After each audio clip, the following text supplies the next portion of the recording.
Muy buenos días, queridos internautas. Les saluda Sofía Montoya. El día de hoy con una conferencia patrocinada por es un gusto para mí presentar al doctor Armando Dorantes con el tema generación de un protocolo individualizado de higiene. Muy buenos días, doctor, bienvenido. Dejo a los internautas con usted. Muchas gracias. Muy buenos días a todos. Muy buenos días a quienes nos hacen favor de escucharnos en México y en otros países de habla hispana, y por supuesto muchísimas gracias a Colgate y a la plataforma que ahora nos hospeda, a Inteligencia Dental. Muchas gracias de nueva cuenta por la oportunidad de platicar con todos los colegas odontólogos. Pues muy bien, esta mañana la intención es platicar un poco acerca de cómo proponerle a nuestros pacientes un protocolo de higiene que le... Como todos nosotros lo sabemos, en términos de diagnóstico, es importante que el diagnóstico sea siempre individualizado, así tiene que ser, es parte de esa.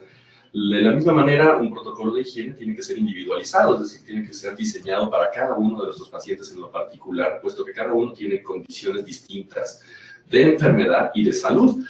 Nuestra principal tarea sería conservar la salud de las bocas de nuestros pacientes o colaborar en la conservación de la salud, porque finalmente son ellos los que la conservan, no nosotros. Pues muy bien, esta mañana entonces queremos platicar un poquito de algunos conceptos que ya en otras ocasiones hemos tenido oportunidad de platicar, pero que siempre es bueno recordar porque son los principales olvidos que cometemos en la práctica diaria, esos conceptos básicos que aprendimos cuando todos estudiábamos el pregrado y que a veces son los que dejamos un poco de lado y nos hacen cometer algunos errores. Entonces vamos a iniciar la plática de esta mañana justamente platicando sobre esos conceptos básicos, digamos, que nos hacen pues recordar que nuestro paciente en primera instancia es único, irrepetible, individual, y que por la misma razón tendríamos que diseñar a cada uno un protocolo de prevención de la enfermedad y conservación de la misma cuando ya hemos colaborado con ellos para que la recuperen. Entonces, vamos a tratar de responder algunas preguntas que son esenciales para nosotros odontólogos en la práctica diaria y que nos hacen nuestros pacientes con mucha frecuencia. Doctor, ¿es bueno este cepillo? ¿O qué colutorio debo usar? ¿O qué crema dental es la que más me conviene? Y a veces no tenemos los elementos de juicio para poderles recomendar lo que más les convenga a ellos. Antes que otra cosa, tendríamos que recordar que nuestra boca es el lugar más sucio de la economía del cuerpo humano. Tristemente convivimos los odontólogos en gran cantidad con muchas bacterias, con muchísimos microorganismos, y no solo bacterias, sino también algunos hongos que están presentes en la flora normal de la boca. Es la cavidad, insisto, más sucia del cuerpo humano. Entonces tendríamos que ser sumamente precavidos, como lo dicta la norma oficial mexicana al respecto, con el control de infecciones, puesto que convivimos con estos bichos constantemente. Cierto que la boca tiene funciones específicas, pero a veces nuestros pacientes no respetan esas funciones y a veces ni nosotros mismos. La boca tendría que servir para comer y para hablar, es decir, para masticar los alimentos que ingerimos y para comunicarnos. A veces usamos los dientes especialmente para otras cosas que no son específicamente sus funciones básicas, como abrir cosas, bolsas, cortar uñas, sostener llaves, en fin, cuestiones que complican todavía más la condición de salud de la boca, que ya de por sí se ve, pues de alguna manera gravemente dañada por la presencia exacerbada de bacterias. Las bacterias tienen que estar en nuestra boca, es una convivencia necesaria para nosotros y obviamente para ellas. Tendríamos que convivir con ellas de una manera simbiótica, puesto que hay algunas que nos ayudan. El problema es cuando su número crece descontroladamente y aparecen poblaciones de bacterias que se vuelven patógenas y aparecen las dos enfermedades más comunes que atacan a la cavidad bucal, la caries y la enfermedad periodontal, que tienen incidencias verdaderamente alarmantes, no solamente en México, sino en muchos otros países del mundo, si no es que todos.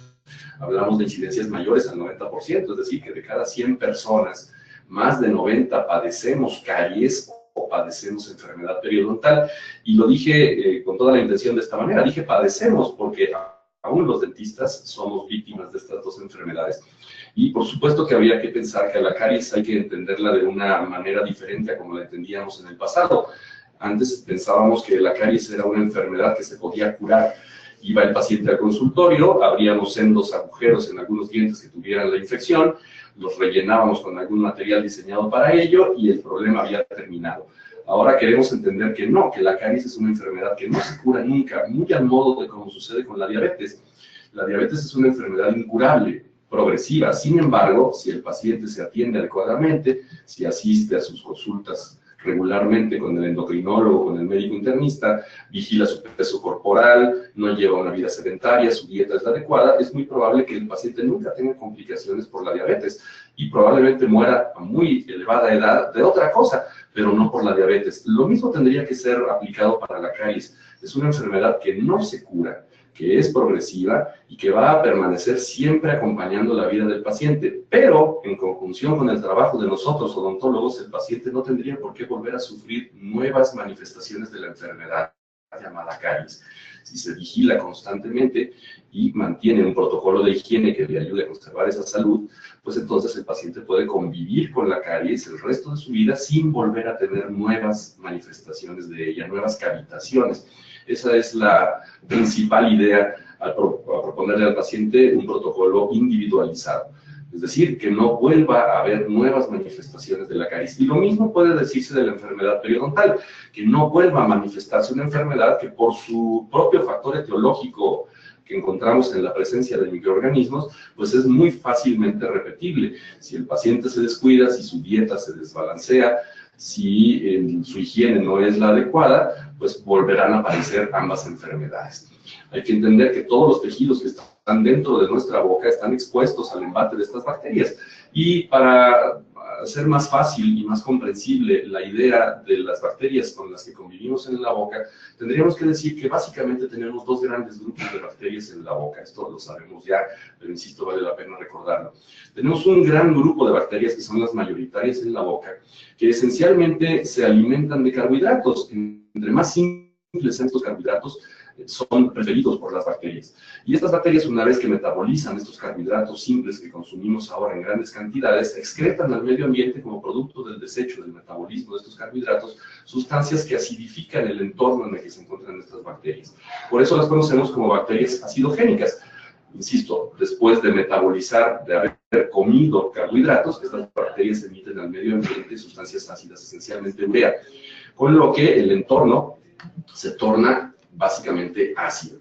El otro grupo que tenemos de bacterias en la boca son bacterias que no conviven bien con el ácido y que producen otras sustancias que tratan de neutralizar el entorno más cercano a ellas para poder convivir en relaciones simbióticas con estas otras cepas bacterianas que sí los producen.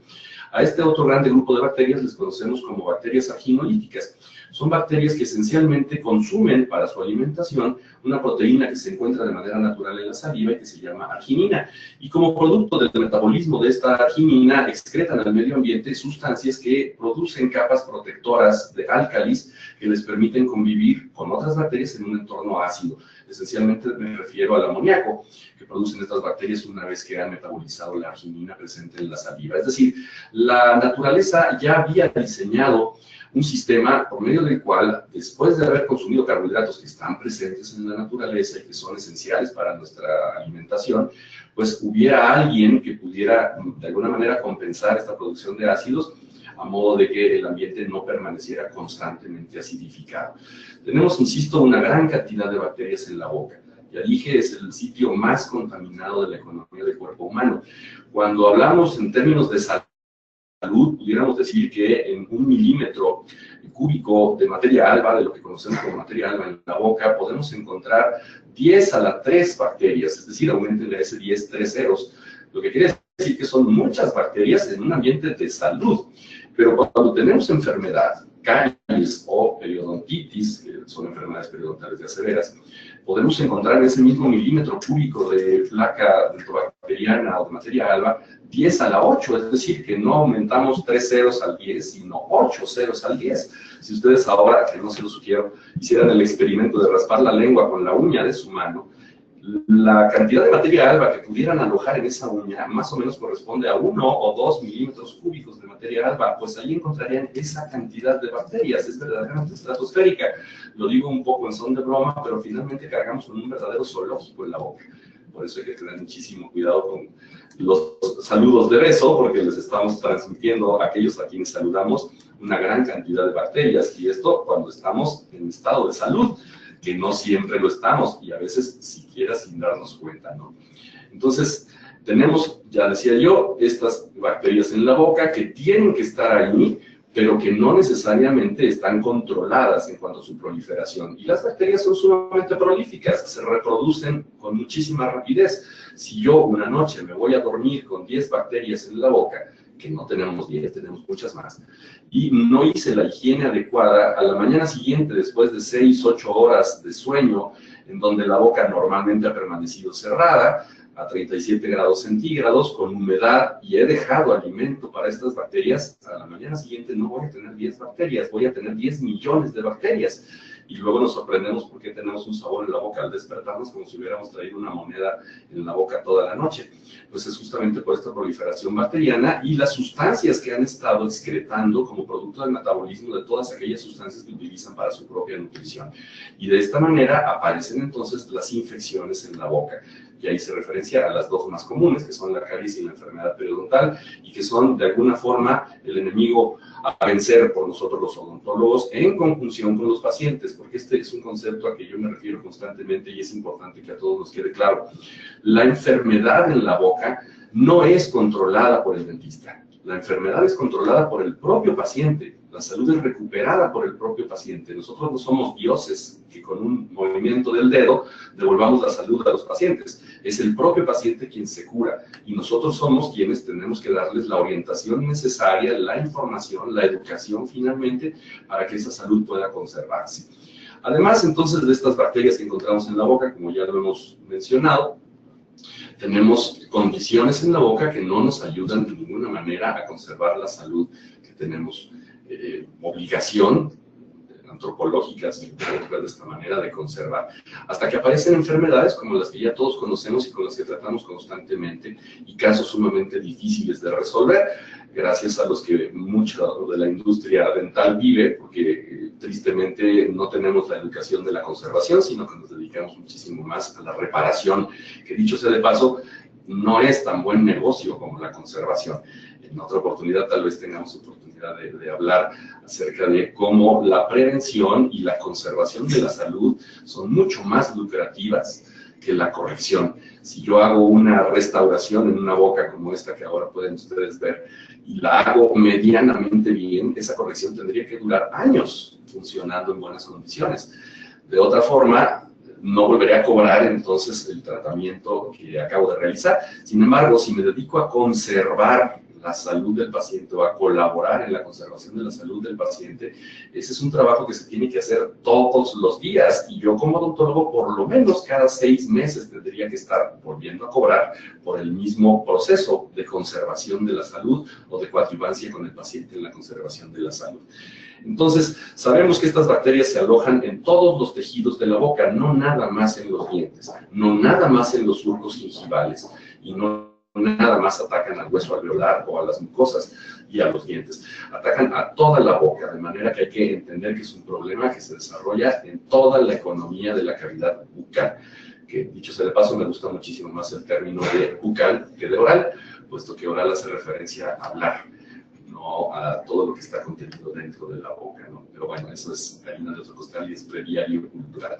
Contamos en la boca, de manera natural, porque insisto, la naturaleza no se ha equivocado, contamos en la boca con una gran cantidad de coadyuvantes para controlar esta proliferación bacteriana y los efectos de los ácidos que producen sobre todo las bacterias del grupo acidogénico. La saliva contiene sustancias que evitan la reproducción bacteriana, tenemos una gran cantidad de proteínas llamadas inmunoglobulinas, que son antibióticos naturales que cohiben la reproducción bacteriana. Tenemos, además de la saliva, tenemos en los surcos gingivales un fluido que conocemos como fluido crevicular, que no es saliva, esto lo sabemos desde antes, pero vale la pena recordarlo.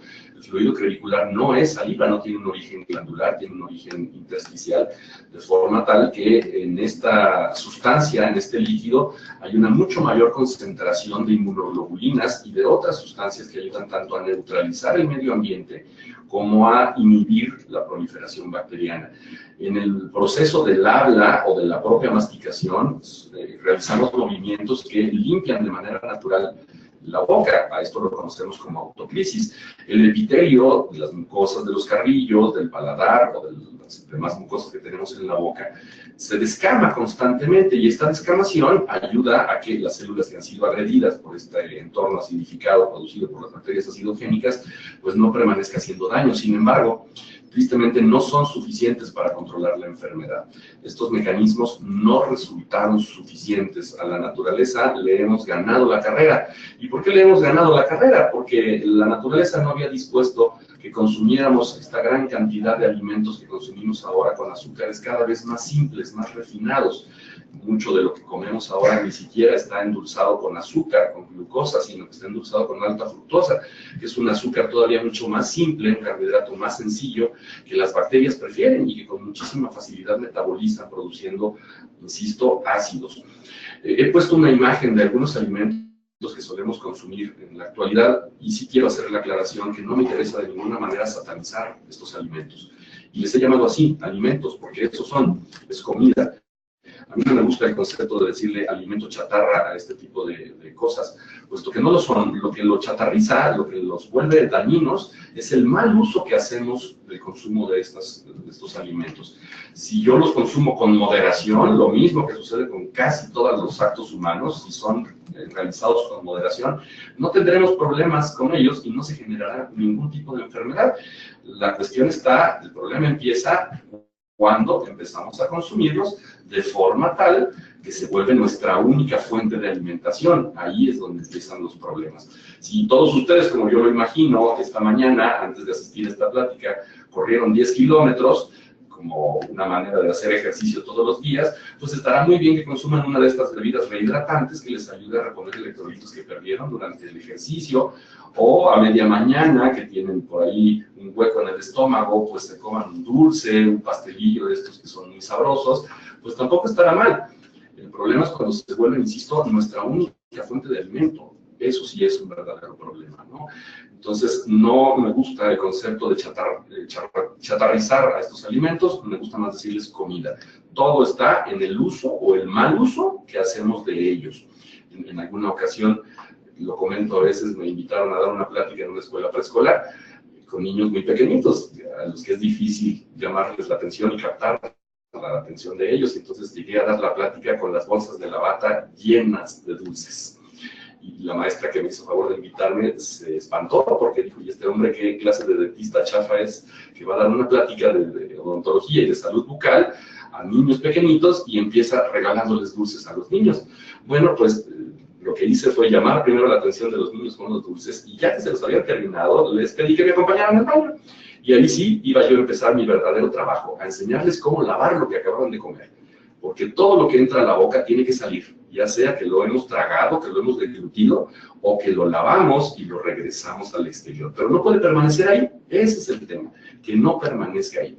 Y más allá de si son alimentos chatarra o no, a nosotros como odontólogos no nos corresponde tener ningún tipo de actuación al respecto de la alimentación de los pacientes. Eso es materia de la nutrición. Tendrían que ser los nutriólogos los que se encargaran de concientizar y de educar a nuestros pacientes al respecto de qué comen o qué deben comer, en qué momentos y en qué cantidades. Pero nosotros no. A nosotros nos debe preocupar que todo lo que entre a la boca salga. Insisto, porque lo tragamos o porque lo lavamos y lo regresamos otra vez al exterior. Si tenemos curiosidad y alguna ocasión nos toca visitar alguno de los museos, sobre todo de los que hay en México, que están dedicados a la antropología, podremos encontrar cráneos como estos, de ancestros nuestros que vivieron en nuestro país muchos años atrás, y en los que encontramos prácticamente todos los dientes en la boca, tal vez con alguna pequeña manifestación de enfermedad periodontal, pero lo suficientemente leve como para no hacerles perder los dientes ni siquiera 3 o 4 siglos después de que hemos encontrado estos cráneos. Allí están todavía los dientes, sin caries y sin enfermedad periodontal. ¿Cuál sería la explicación más simple para poder entender por qué los dientes de estas personas que vivieron en nuestros mismos entornos tantos años atrás conservaron la salud en sus bocas? Pues justamente por la alimentación. Insisto, yo no soy nutriólogo, no me corresponde educar a mis pacientes en términos de qué comen, pero sí que lo que entre a la boca salga. Esa es mi tarea. Entonces, ¿por qué antes sí y ahora no? Pues fácil, puesto que los ambientes se acidifican notablemente con cuando la ingesta de carbohidratos simples se incrementa en la boca. Y eso no va a cambiar. México, por ejemplo, tiene récords un poco tristes. Somos el consumidor número 1 de lo que llaman los norteamericanos soft drinks, estas bebidas o gaseosas o no gaseosas, pero que no contienen alcohol. Y no va a cambiar pronto este concepto, por más que nuestras autoridades quieran imponer costos más altos a estos alimentos, esta condición no va a cambiar. Vamos a seguir consumiendo refrescos gaseosos, que dicho sea de paso, el gas carbónico que contienen estas bebidas también ayuda a incrementar, sino a hacer descender el pH hasta niveles que se consideran como críticos. ¿Cuál es el proceso natural? ¿Cuál es la historia natural de la enfermedad llamada caries y que además resulta muy semejante para la enfermedad periodontal? Pues justamente esto está radicado básicamente en la hiperacidificación del medio ambiente a niveles que obligan tanto al diente como al hueso alveolar a deshacerse de parte de su estructura. Sabemos que en la naturaleza, en la realidad en la que nosotros vivimos, existen algunas leyes a las que llamamos leyes naturales y que todos los seres humanos estamos sujetos a ellos, nos gusten o no nos gusten. La más fácil de entender tal vez sea la ley de la gravitación universal. Sabemos que a todos nos aplica, aunque no seamos fans de la ley de la gravitación, pues yo no me puedo sustraer a ella, voy a seguir pegado al piso de este planeta mientras la ley de la gravedad siga aplicando y eso no va a cambiar. Hay otras tantas leyes naturales que aplican, nos gusten o no. Pensemos, por ejemplo, en la ley de la entropía. Todos sabemos, todos sabemos que estamos sujetos a ella. Si recordamos nuestra definición de salud que aprendimos en el pregrado, aquella que hablaba de un equilibrio biopsicosocial, o si la entendemos a la salud como homeostasis, pues tendríamos que hacer referencia necesariamente al equilibrio. La salud es un equilibrio, es una ley natural, que es la ley de la entropía. Entonces, nosotros que somos sistemas abiertos, habrá que definir antes que en la realidad en la que vivimos existimos dos tipos de sistemas, aquellos cerrados que no incorporan elementos del exterior y no vierten elementos al exterior, y los sistemas abiertos como nosotros y nuestra boca, que sí incorporamos elementos del exterior y que además vertimos elementos al exterior. Estos sistemas abiertos están sujetos a estas leyes del equilibrio, que insisto son leyes naturales y que van a aplicar, nos gusten o no. ¿Qué sucede en un entorno, en un sistema abierto, que está sujeto a esta ley de la entropía, del equilibrio, cuando yo acidifico un medio ambiente? Cualquier sistema de pH también está sujeto a esta ley, nos guste o no. De manera que si yo lo acidifico, la tendencia natural, es decir, esta ley, intentará constantemente llevar al equilibrio este sistema de acidez. Si yo tengo en la boca un pH menor de 5, que ya se considera crítico, este sistema se va a equilibrar. La tendencia natural será hacia la neutralidad y esto va a pasar inexorablemente, querramos o no. Muy bien, como esta ley es natural y la naturaleza la creó y también nos creó a nosotros, pues la misma naturaleza, ya lo adelantaba yo hace un momento, dispuso que en nuestras bocas hubiera elementos que ayudaran a esta neutralización de este sistema abierto de pH. Pero no han sido suficientes los sistemas que la naturaleza nos dio. En un principio, cuando la alimentación era distinta, pues sí, eran suficientes y por eso podemos ver estos cráneos en los museos en donde los dientes están presentes y sin enfermedad, puesto que lo que se consumía como alimento en ese entonces contenía los elementos suficientes para neutralizar este pH, pero a base de mantener una flora bacteriana relativamente equilibrada y que no fuera patógena. Pero, insisto, le ganamos la carrera a la naturaleza, nos creímos más inteligentes y ahora consumimos muchísimos alimentos industrializados que proveen muy eficazmente de alimento a estas bacterias que producen una gran cantidad de ácidos. De manera que el pH en nuestras bocas, en el entorno de nuestras bocas, en espacios sobre todo que lo favorecen, como pudiera ser el surco gingival, desciende más allá del 5, hasta niveles de 7, que ya es una acidez verdaderamente peligrosa. Bueno, pues alguien tiene que dedicarse a neutralizar este medio ambiente. En la saliva tenemos una gran cantidad de iones de calcio, de fosfato, en las cremas dentales hay flúor, que son sustancias que nos ayudan a neutralizar este medio ambiente, pero no son suficientes. De manera que alguien tiene que aportar estos elementos que neutralicen el medio ambiente. Muy fácil de encontrar, entonces, es el factor etiológico principal de las dos enfermedades, tanto de caries como de enfermedad periodontal. ¿Quién va a ser el que provea estos elementos? en donde hay calcio y en donde hay más fosfato para que se aporten a ese medio ambiente, a ese sistema abierto para neutralizar el pH que ahora está hiperacidificado, pues en los dientes y en el hueso alveolar. Esos son los proveedores principales de estos elementos que nos ayudan a neutralizarlo. Y entonces el diente se ve obligado a deshacerse de parte de su estructura. Ya se dieron cuenta cómo es que la caries funciona. Es decir, la caries no consiste en un microorganismo que se dedique a comer dientes o hueso alveolar, en el caso de la enfermedad periodontal. Eso no sucede. A las bacterias no les gusta comer diente. No hay bacterias que aprovechen de manera principal el fosfato o el calcio que conforman las estructuras de nuestros tejidos duros. No, no es así. Las bacterias consumen carbohidratos. Y una vez que consumieron estos carbohidratos, emiten al medio ambiente sustancias ácidas que tienen que ser neutralizadas para que el pH se mantenga neutro, estable, equilibrado, como todo sistema abierto, que tiende a la entropía, al equilibrio, a la homeostasis. Y entonces el diente empieza a deshacerse de iones de calcio y de fosfato con la intención de neutralizar este medio ambiente. Esos iones de calcio y de fosfato antes formaban parte de los cristales de hidroxiapatita o de fluorapatita que tenemos en los dientes y de las estructuras moleculares que conforman el hueso alveolar. Fíjense entonces cómo el factor etiológico principal de ambas enfermedades, tanto de caries como de enfermedad periodontal, acaba siendo el mismo, el principal. Es un deshacerse de su propia estructura de estos dos tejidos para aportarlos al medio ambiente de forma tal que se neutralice este medio ambiente. No resulta suficiente la arginina que tenemos en la saliva para alimentar a las bacterias arginolíticas que produzcan más amoníaco o sustancias que neutralicen el pH. No resulta suficiente las inmunoglobulinas que tenemos en la saliva o en el fluido clavicular para inhibir la reproducción bacteriana, puesto que las estamos alimentando a diestra y siniestra.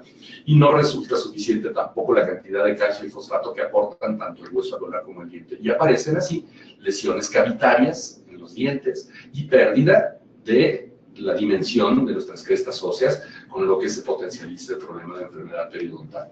Ahora bien, antes de que este proceso suceda, de descalcificación, de desmineralización, hay otra defensa del cuerpo humano que en un inicio es benéfica para nosotros, pero que de alguna manera se vuelve en nuestra contra, sobre todo hablando de tejidos blandos. Los tejidos blandos que se ven expuestos a un medio ambiente de pH sumamente acidificado, pues se irritan, se ven agredidos por esta acidez presente en el entorno, y la primera respuesta de estos tejidos a esta agresión es la inflamación. Que decía yo, es un mecanismo de defensa. La inflamación está diseñada, está puesta en nuestro organismo como una defensa, es una protección que le avisa al resto del cuerpo cuando una célula ha sido dañada, ha sido agredida, y el resto del cuerpo organiza todos sus sistemas de protección, los envía al sitio para conservar ahí fagocitos, plaquetas, todas estas células que tenemos sobre todo en la sangre que nos ayudan a reparar los daños. Pues bien, esta inflamación, que en un inicio era una defensa, se vuelve en contra nuestra.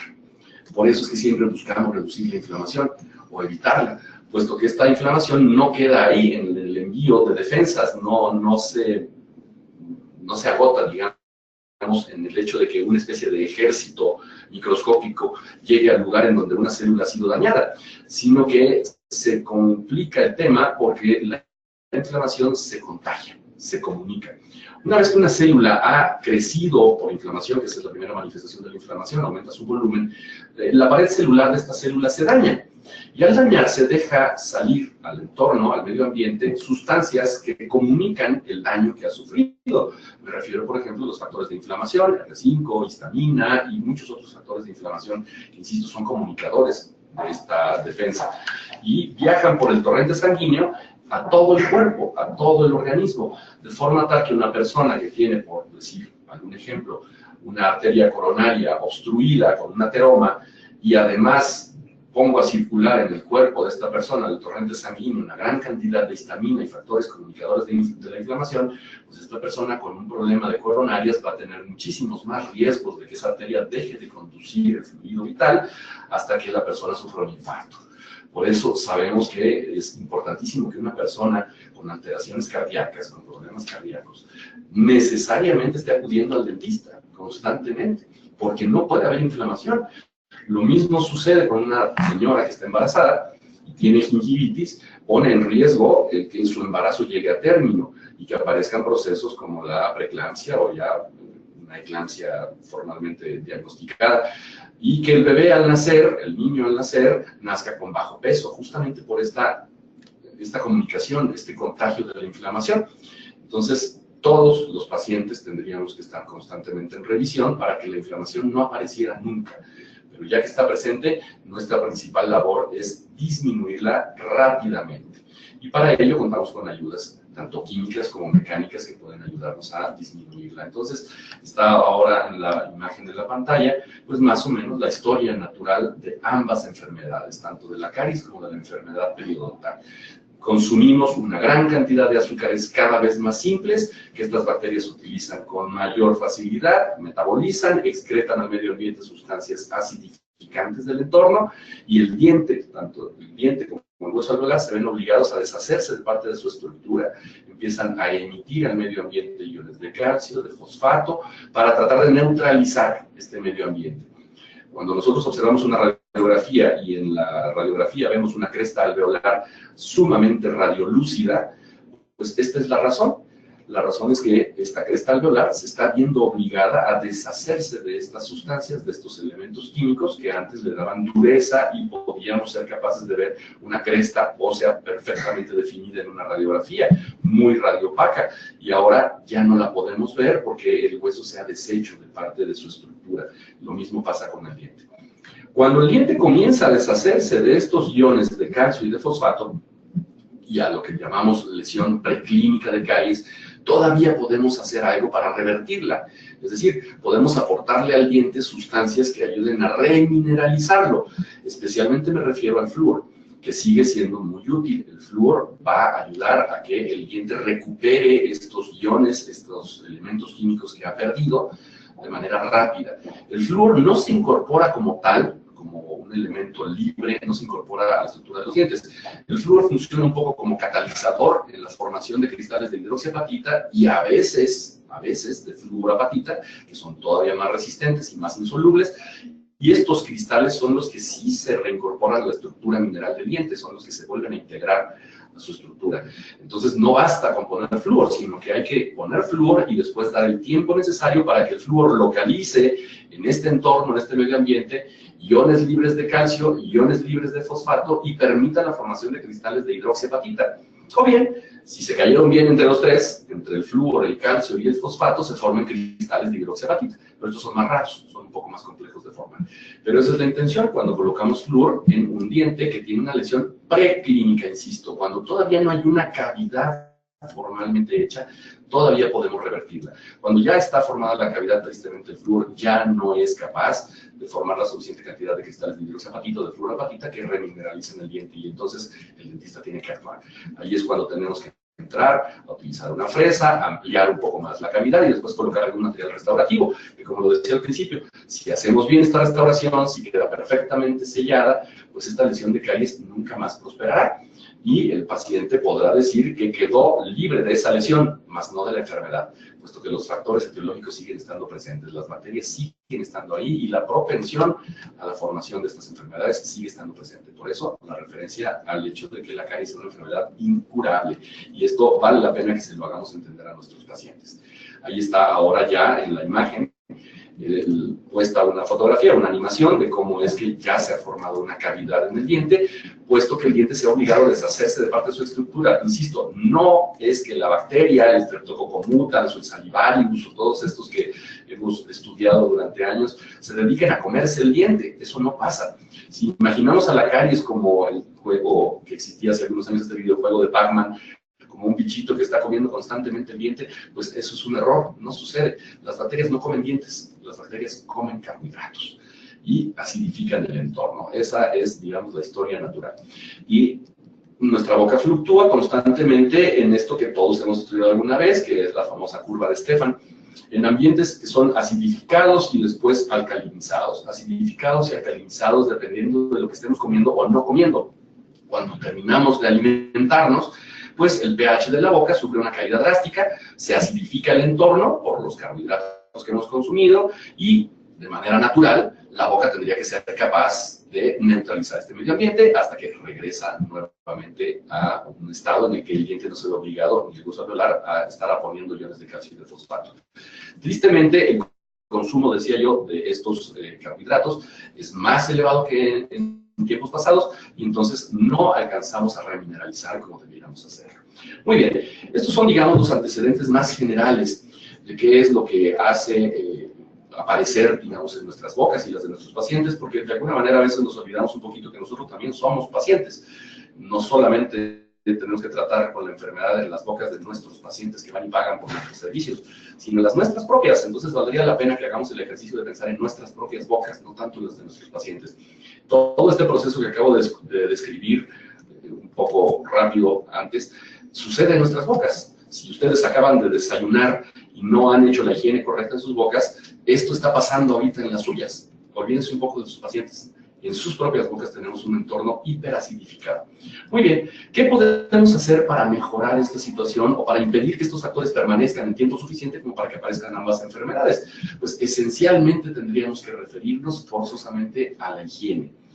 Pero la higiene no puede ser igual para todos, puesto que ya lo decía, todos somos distintos. La higiene tiene que ser diseñada para cada uno de nosotros. Si yo les digo que existe un solo cepillo que resuelve todos los problemas de cepillado en todos los pacientes, pues les estaría contando una mentira, porque eso no existe. O si les digo que hay una crema dental que contiene todas las sustancias posibles para resolver el tema de enfermedad periodontal en todos los pacientes, pues también les voy a estar mintiendo, porque no existe. Necesitamos escoger individualizadamente para cada uno de nuestros pacientes. ¿Qué nos interesa? Nos interesa eliminar los carbohidratos, nos interesa sobre todo romper las barreras de protección que generan las bacterias en el entorno en el que se desarrollan. Esto no lo mencioné antes, pero ya lo sabemos. Todas las bacterias se desarrollan, ecológicamente hablando, en sistemas que conocemos ahora como biopelículas.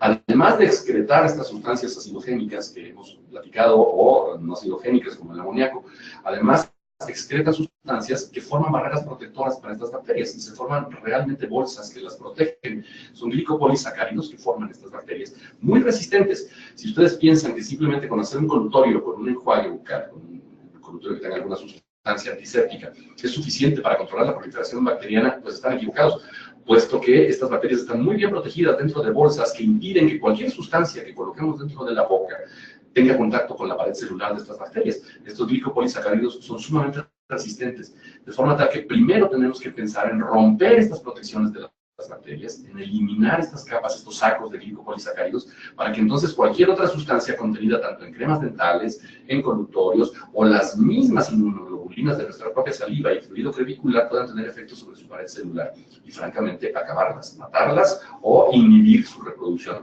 De manera que buscamos en primera instancia romper estas protecciones que las mismas bacterias generan, y ya que están rotas, tenemos que reducir drásticamente la inflamación que se ha generado por la presencia de estos ácidos.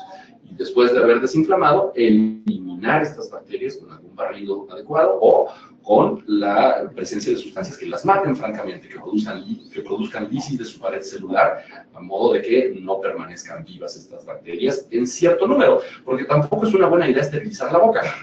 Una boca estéril nos mantendría constantemente enfermos. Todos lo sabemos, tenemos en la boca algunas bacterias que nos ayudan, que son buenas, por eso hablaba yo de relaciones simbióticas con ellas. Una relación simbiótica es aquella en la que ambos organismos que conviven obtienen beneficios de la relación. Bueno, necesitamos de las bacterias. Tenemos algún tipo de bacteria en la boca que específicamente se dedican a desdoblar ciertos azúcares complejos que a veces consumimos en la dieta y que nosotros no seríamos capaces de desdoblar, que ya son muy parecidos a la celulosa. Entonces, si no la tuviéramos ahí cada vez que comiéramos un cereal integral, estaríamos enfermos. No podríamos metabolizar estos azúcares. Y hay muchos otros ejemplos de estas relaciones simbióticas que los seres humanos tenemos con las bacterias, pero en la boca, insisto, no es una buena idea eliminarlas por completo. Necesitamos de las bacterias. El asunto es tenerlas bajo control. Entonces, buscamos reducir la inflamación, romper estas barreras de protección de las bacterias y después eliminarlas, francamente, ¿no? Esas son, digamos, las tres prioridades que tendríamos que buscar para eliminar gingivitis y sus consecuencias posteriores, como la enfermedad periodontal severa, y por supuesto para evitar la aparición de nuevas lesiones cavitarias que son conocidas como caries. Ahora, les decía yo, sabemos muy bien que a todos los pacientes cardiópatas, por lo pronto, a todos los pacientes con enfermedad hepática, a todos los pacientes con enfermedad renal, en fin, a todos los pacientes con cualquier clase de patología, llámese la que se llame, les conviene mantener la boca sana. y aún no enfermos, como es el caso, por ejemplo, de las personas embarazadas, de las mujeres embarazadas. Es sumamente conveniente que tengan la boca libre de inflamación, enfermedad periodontal, y libre de caries, porque eso habla de un equilibrio ecológico, digamos, sano en la flora bacteriana de nuestra boca y que nos ayuda a mantener la salud no solo de la boca, sino salud sistémica. Está muy de moda hablar ahora de la salud bucal como el inicio de la salud sistémica. Pues no es una moda, es simplemente una manifestación de una realidad que ya conocemos desde hace muchísimos años. Si nuestra boca está sana, el resto del cuerpo lo estará. La boca es la puerta de entrada al cuerpo. Imaginen sus casas con una puerta sucia, llena de basura, de tierra, y ahora entren y salgan constantemente a esa casa, pues van a estar introduciendo y sacando la basura constantemente. Eso es lo que pasa cuando la boca no se encuentra en condiciones adecuadas de salud.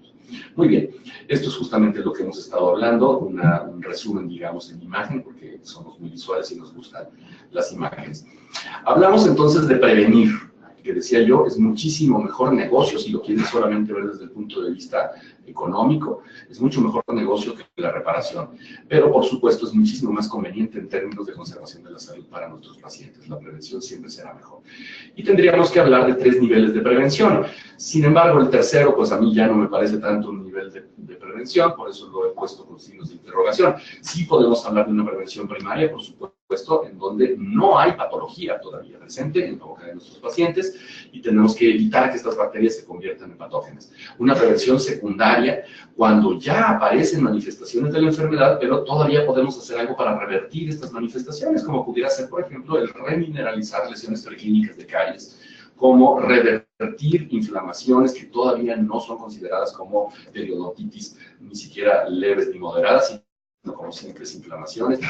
Y tendríamos que hablar entonces de un nivel tercero, de una prevención terciaria, que ya realmente no sería preventivo, en donde nos dedicaríamos simplemente a limitar las secuelas de la enfermedad, cuando ya apareció, cuando ya hay cavidades de caries, cuando ya hay pérdida de la dimensión de las crestas óseas en los espacios interproximales de nuestros dientes y en toda la cresta, toda la tabla de hueso periodontal, de hueso alveolar que ayuda a sostener los dientes, y cuando la encía ha migrado ya francamente, pues ahí solamente nos dedicamos a limitar, digamos, las manifestaciones de la enfermedad. Pero estos son esencialmente los 3 niveles de prevención a los que podríamos hacer referencia.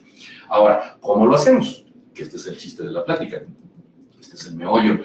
¿Cómo le hacemos para sugerirle a cada paciente en lo individual que no se parece al paciente anterior que acabo de atender y tampoco es igual al siguiente paciente que voy a ver? ¿Cómo le hago para que este paciente que tengo ahora sentado en el sillón, cómo le hago para que mi propia boca se conserve sana? Utilizo la misma crema dental que todos usan, la más barata, la que está más dispuesta en el mercado, la que encuentro siempre que voy a comprar, o utilizo la que me conviene. Este es, insisto, el meollo de esta plática. Cómo generar un régimen preventivo para todos nuestros pacientes y para nosotros mismos.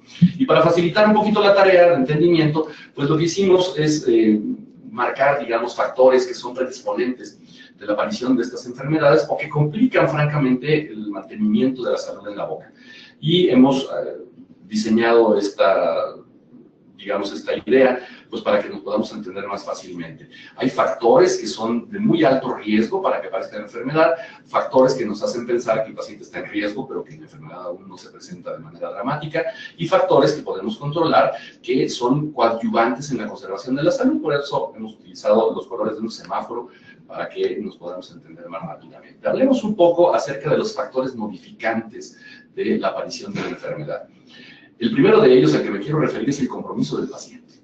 ¿Qué tan comprometido se encuentra nuestro paciente con su propia salud bucal? Insisto, todos los seres humanos tenemos una obligación antropológica, si lo queremos ver desde este punto de vista, con nuestra propia salud. Es decir, el hecho de que querramos conservarnos sanos no es una graciosa concesión. Estamos obligados. Hay una explicación, decía yo, antropológica para ello, que no voy a ahondar ahora en ella porque tomaríamos muchísimo tiempo, pero estamos obligados a conservar nuestra salud. Nada más piensen en el simple hecho de que nosotros no nos hemos dado la existencia. Y si no nos la hemos dado, pues alguien, la naturaleza, Dios, nuestros padres, quien ustedes gusten, nos la dio. Y como es un regalo, pues tenemos obligación de cuidarlo. De manera que este es un argumento que tal vez ustedes puedan usar con sus propios pacientes. Aquellos pacientes refractarios que no entienden que tienen que limpiar la boca, que tienen que vigilar su alimentación, que tienen que usar hilo dental constantemente, pues a estos pacientes hay que hacerles entender que están obligados a vigilar su propia salud, a conservarla. Y cuando la pierden, tenemos, insisto, obligación de recuperarla. Y aquí pues podríamos hablar de un compromiso bajo, de un compromiso medio, que es el común de nuestros pacientes, pacientes a los que les preguntamos, oiga, ¿y usted usa el hilo dental? Sí, ¿cómo no, doctor? Sí, lo utilizo. ¿Y cada cuándo lo utiliza? Ah, pues cada vez que tengo algún trozo de alimento fibroso empacado entre los dientes. Bueno, ese no es el momento más indicado para usar el hilo dental. Sí, hay que extirpar, hay que retirar ese alimento fibroso que se quedó entre los dientes, ese trozo de carne o ese pedazo de piña que se ha quedado ahí incrustado porque mecánicamente está produciendo irritación. Pero créanme, a las bacterias no les interesan estos alimentos tan grandes y fibrosos. Las bacterias prefieren carbohidratos simples, muy refinados y que generalmente son muy blandos, muy suaves. Entonces, el hilo dental tiene que entrar entre diente y diente, no para eliminar el alimento que se quedó ahí atorado, sino esencialmente para romper estas capas protectoras de bacterias, estos glicopolisacáridos que forman bolsas y que las protegen del medio ambiente. Para eso sirve el hilo dental y para eso sirve también el cepillado. Otro de los factores que tendríamos que tomar en cuenta es la condición de los cepillos dentales de nuestros pacientes.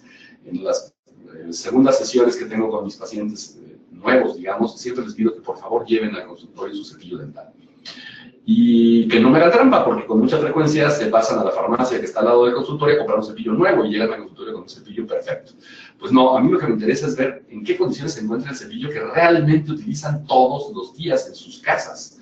Y con mucha frecuencia nos encontramos con ejemplos como los que ahora les he puesto en la pantalla, con cepillos que pues, ya no sirven ni siquiera para limpiar la taza del baño. Son cepillos que tendrían que estar en la basura desde hace muchísimo tiempo y con estos son con los que pretenden hacer higiene en sus bocas. Es una vergüenza, pero a veces nosotros mismos, dentistas, a pesar de que tenemos acceso más fácilmente al conocimiento y a los cepillos, tenemos cepillos en nuestros baños como estos. Hay que tener muchísima precaución con el tiempo de uso de nuestros cepillos. Ya olvídense un poco de la colonización del cepillo, este es un concepto que es importante, pero que ya pasa a segundo término cuando las cerdas se encuentran en estas condiciones.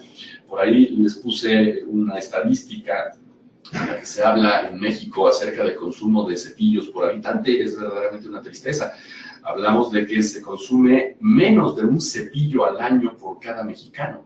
Un cepillo dental al año, cuando sabemos los odontólogos que se debe cambiar máximo cada 3 meses o cada vez que las cerdas pierdan la consistencia adecuada que deberían tener para limpiar.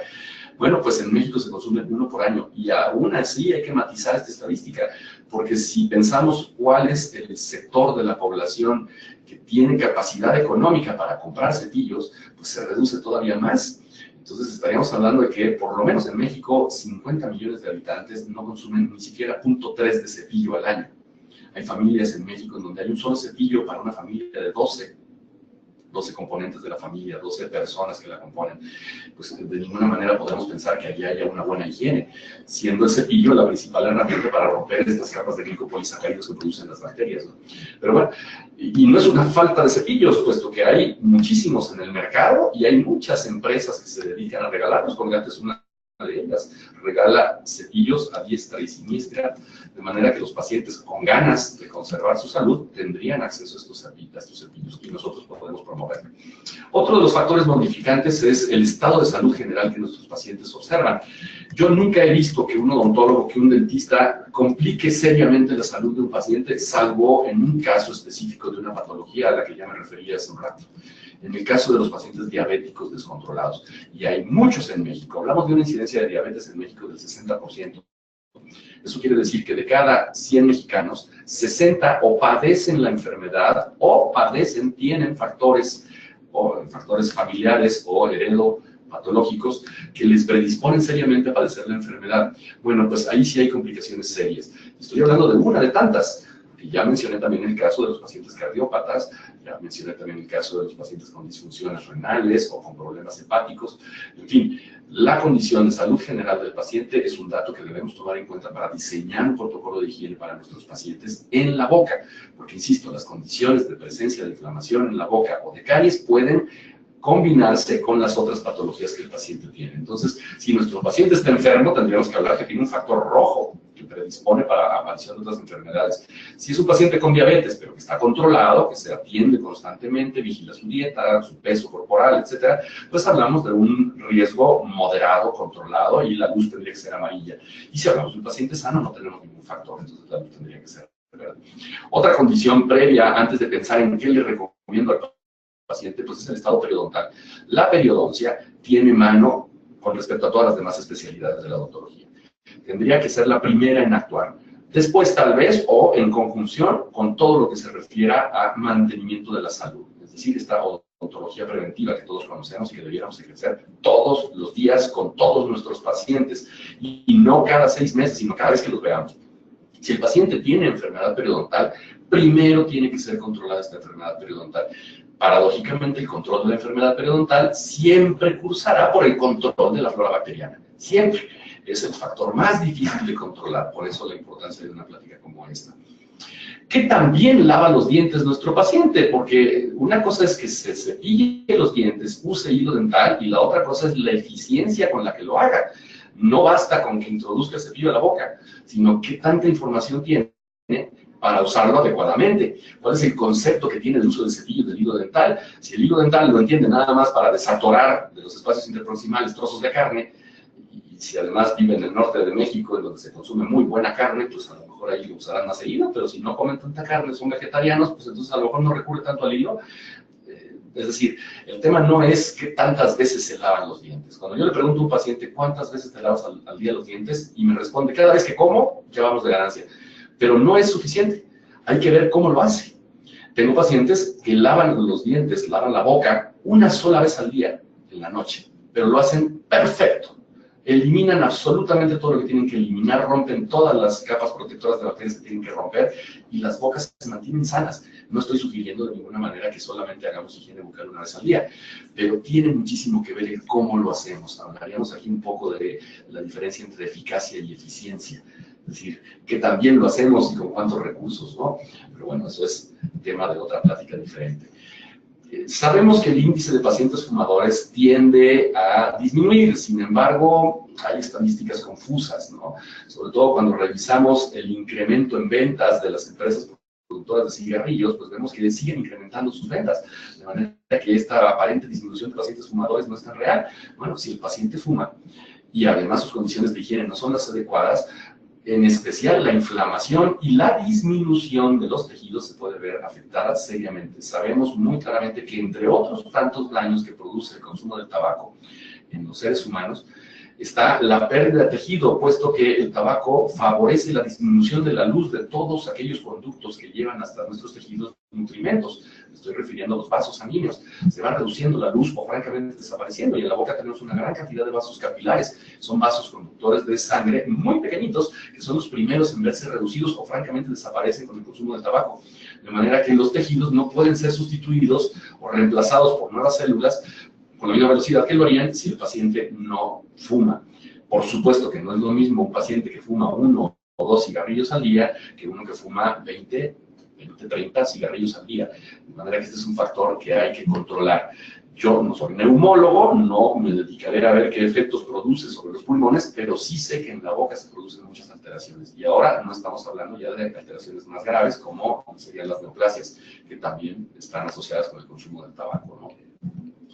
Otro factor modificante que es muy importante, y quisiera invitarlos a que mediten un poco en ello, es la destreza manual. Cada vez tendremos más en la consulta pacientes, o nosotros mismos, que tendremos complicaciones para mover las manos.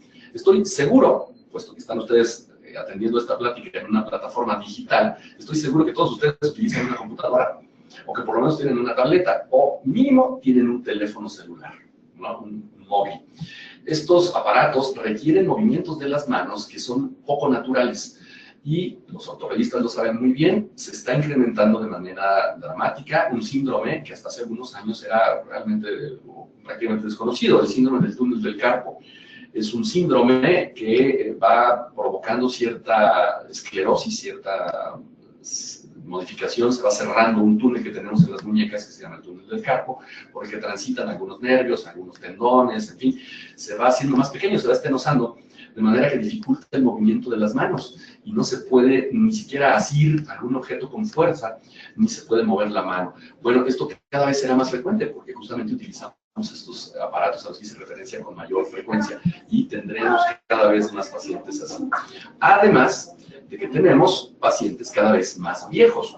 México todavía tiene un bono poblacional importante, es decir, tenemos una población joven, pero es probable que dentro de 25 años se invierta esta pirámide poblacional en México y entonces la cantidad de personas mayores de 60 años será la mayoritaria, incluido yo. Tenemos más de 60 años, lo que la Organización Mundial de la Salud considera ya como persona vieja. Y hay que decir que es así como son, viejos, no hay que tenerle miedo al término porque no es peyorativo, es una simple manifestación del paso del tiempo.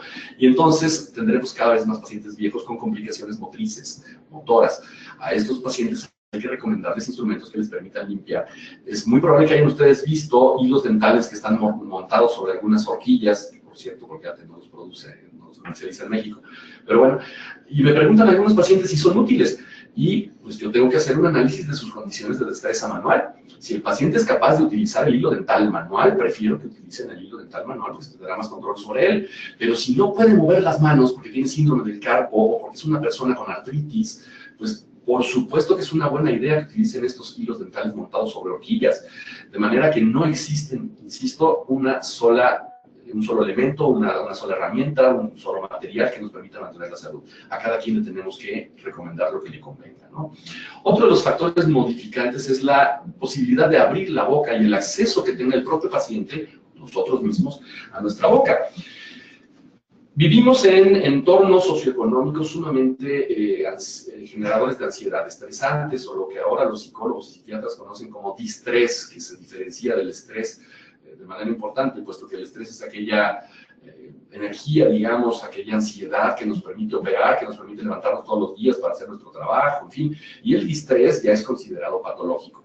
Bueno, decía yo que vivimos en entornos que son generadores de ansiedad. Nos ha tocado vivir en una sociedad de mercado que es sumamente generadora de ansiedad, y esto tampoco, como la alimentación, no va a cambiar. Por lo tanto, en el futuro cercano, no va a cambiar. Cada vez tendremos más factores generadores de ansiedad. ¿Y por qué me estoy refiriendo a la ansiedad? Porque estamos hablando de apertura bucal.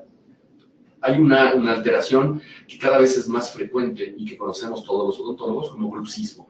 El bruxismo casi siempre está asociado a disfunción articular. Y la disfunción articular impide la apertura de la boca. ¿Que hay otros factores predisponentes para las disfunciones articulares para el bruxismo? Muy cierto, y esto los natólogos lo saben muy bien. Habrá que pensar entonces en tratamientos de desprogramación neuromuscular, colocación de guardas, en fin, lo que ustedes gusten y manden, pero el factor emocional no va a desaparecer, y desde mi muy personal punto de vista es un factor principalísimo en la aparición tanto del bruxismo como de disfunciones articulares, y esto no va a cambiar. Entonces hay que pensar en que cada vez tendremos más pacientes con problemas de apertura de la boca. Lo que tienen que hacernos es buscar herramientas que le permitan limpiar aun cuando la apertura no sea tan buena, y calificar, como lo hemos hecho con los otros factores, esta apertura. Otro de los factores modificantes es la presencia de restauraciones poco convenientes en la boca, restauraciones que favorecen el acúmulo de alimento y, como consecuencia, la formación de biopelículas bacterianas. Si tenemos estos factores en la boca, habrá que corregirlos antes de pensar que el paciente va a ser capaz de controlar las condiciones de higiene en la boca, a modo que no aparezca la enfermedad en sus propias bocas. Por supuesto que el acceso a los servicios de salud es otro tema. En México, como en muchos países de Latinoamérica, el acceso a una buena odontología, una odontología de calidad, es prácticamente imposible para la mayoría de nuestras poblaciones, puesto que son tratamientos costosos. Piensen nada más en lo que implica montar un consultorio dental. No sé en algunas de las ciudades en las que ustedes radican de qué cantidades estemos hablando, pero sí conozco para algunas pequeñas ciudades de México, y consultorios que cumplan mínimamente con la norma oficial mexicana no pueden costar menos de 750 mil pesos. Es decir, es una inversión importante la que hay que hacer para poner un consultorio dental, a diferencia de algunas otras especialidades médicas en las que el médico requiere de un estetoscopio y tal vez una mesa de exploración y un escritorio. Nosotros no. Nosotros necesitamos invertir cantidades muy importantes de dinero para poder ejercer dignamente nuestra profesión, y eso pues lo tiene que pagar el paciente, de forma tal que nuestras poblaciones que tienen todavía una gran cantidad de personas viviendo en la pobreza extrema. En México se calcula que sean 50 millones de personas viviendo en pobreza extrema, pues de ninguna manera van a poder tener acceso a estos servicios de salud. Y tendrán acceso a servicios de salud bucal, pues públicos, en donde el tiempo no es el suficiente para poder educar a los pacientes en estos conceptos en los que estamos hablando ahora. Entonces, bueno, pues eso tiene que ser una responsabilidad de nosotros como odontólogos de difundir esta educación lo más masivamente que seamos capaces. Un ejemplo es lo que estoy haciendo ahora, tratando de educar de alguna forma a través de ustedes a nuestros pacientes y finalmente a la población en general. Hablando de factores modificantes que pueden predisponer para la presencia de enfermedad, pues está el estado inflamatorio. ¿Y por qué me refería a él de una manera diferente al tema del cepillado? Puesto que sabemos que si yo cepillo adecuadamente, si utilizo el hilo dental, la inflamación desaparece. Porque la inflamación no solamente está causada por factores locales. Recordemos que la inflamación es una defensa que se contagia. Sobre todo lo sabemos ahora en mujeres, es muy frecuente que aparezcan inflamaciones en los tejidos blandos de la boca que no están causados por factores bucales, por factores presentes en la boca. Las mujeres sobre todo tienen cambios de concentraciones hormonales en la sangre constantemente, cada mes varían estas concentraciones hormonales y muchas de estas hormonas que están dedicadas en una gran medida a la preparación de un posible embarazo, pues tienen efectos sobre las mucosas de la boca. La mucosa de la boca, muchas de ellas son muy semejantes a la mucosa del endometrio, de manera que cuando se engrosa el endometrio por presencia de hormonas que favorecen el crecimiento de esta mucosa, pues también puede suceder lo mismo en la boca. Y podemos encontrar mujeres, sobre todo, con inflamaciones en las encías, que no tienen mala higiene y que no tienen factores presentes en la boca de inflamación. Bueno, pues ahí es un tema que tendrá que atender mayormente el ginecólogo. Y esto es un ejemplo de muchos otros. Hay pacientes que consumen medicamentos que producen crecimientos severos de las mucosas. En fin, hay que observar el nivel de inflamación de la boca de nuestros pacientes sin importar el tema de la higiene y corregirlo, porque no basta con que nos demos cuenta que el paciente tiene inflamación, hay que hacer algo para disminuirla en la boca. Muy bien, para ser un poco más prácticos, vamos a revisar rápidamente 3 casos clínicos. Uno en el que la boca se encuentra perfectamente sana, como esta que están ustedes viendo ahora. Una boca que no le duele nada, no tiene ningún problema. Tal vez un poquito de mal posición, pero ya es exagerar un poco. En fin, pero está sana esta boca. ¿Qué le recomiendo a un paciente como estos? Estoy seguro que es igualita esta boca a todas las de ustedes, colegas dentistas. Así debe estar de sana nuestra boca. ¿Qué le recomiendo? ¿Qué tiene que usar? ¿Qué crema dental es la que más pertinente resulta en su caso? ¿Qué cepillo dental? Bueno, vamos a ir analizando un poco la situación de esta boca y revisándolo a la luz de esta señalización que yo les propuse, rojo, verde y amarillo, pues encontramos que todos los factores modificantes de las condiciones de salud se encuentran en verde.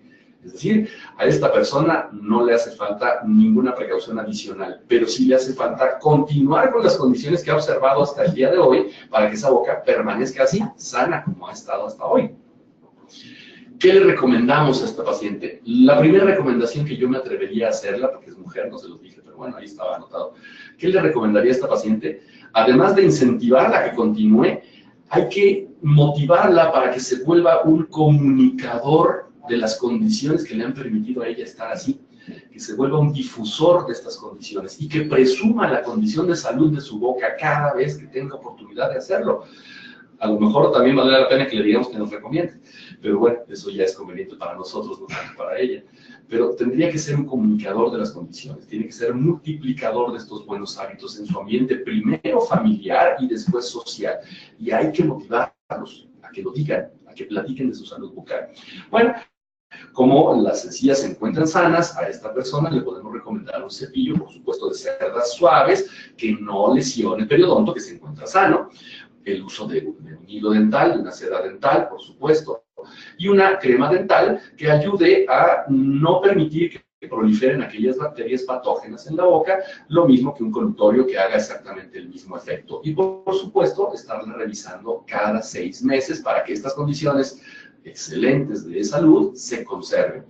¿Cuál sería el patrón de cepillado habitual? Pues cada vez que consuma algún alimento, no cada vez que se lo sugiera el médico, cada 3 veces al día o algún protocolo por el estilo. Hay que cepillar los dientes cada vez que comemos. Ahora los nutriólogos suelen recomendar con mucha frecuencia que el paciente no consuma solo 3 alimentos al día, sino que sean 5.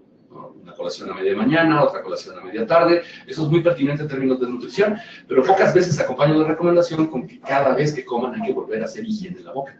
Y esto tendría que estar incorporado en el protocolo de higiene normal, ¿no? Cada vez que se consume un alimento hay que limpiar la boca. ¿Con qué cepillo?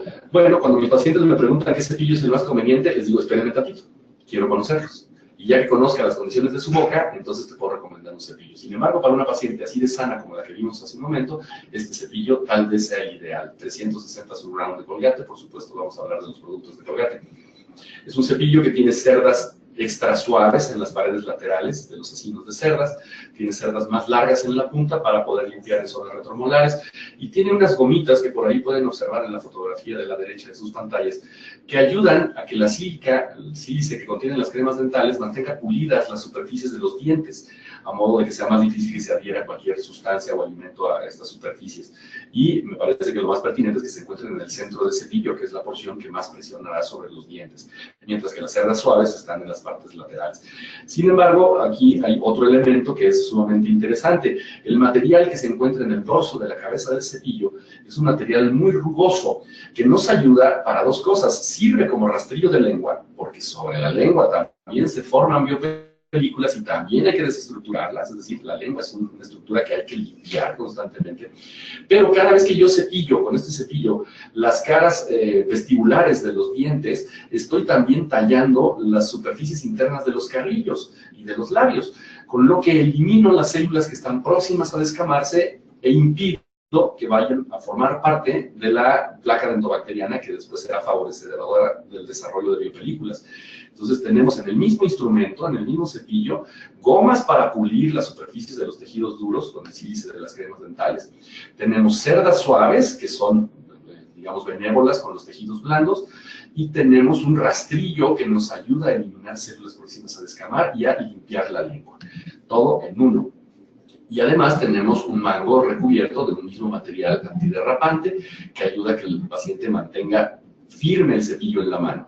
Sabemos que muchos de nuestros pacientes tienen, o tenemos, también nosotros los dentistas, la costumbre de introducir al chorro del agua el cepillo antes de llevarlo a la boca.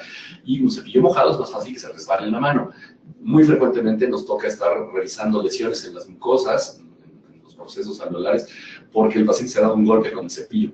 Si el cepillo no se encuentra firme en la mano, es frecuente que sucedan esos accidentes. Ahora bien, ¿qué crema dental le voy a sugerir a esta paciente que se encuentra sana? Pues para ella la sugerencia más pertinente tal vez sea Colgate Total 12. Y habría que decir varias cosas al respecto de esta crema dental.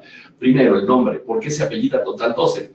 Bueno, se apellida Total 12 porque contiene una sustancia que es un copolímero, es una resina, que ayuda a que las otras sustancias activas de la crema permanezcan en contacto con las superficies tanto de dientes como de mucosas hasta por 12 horas.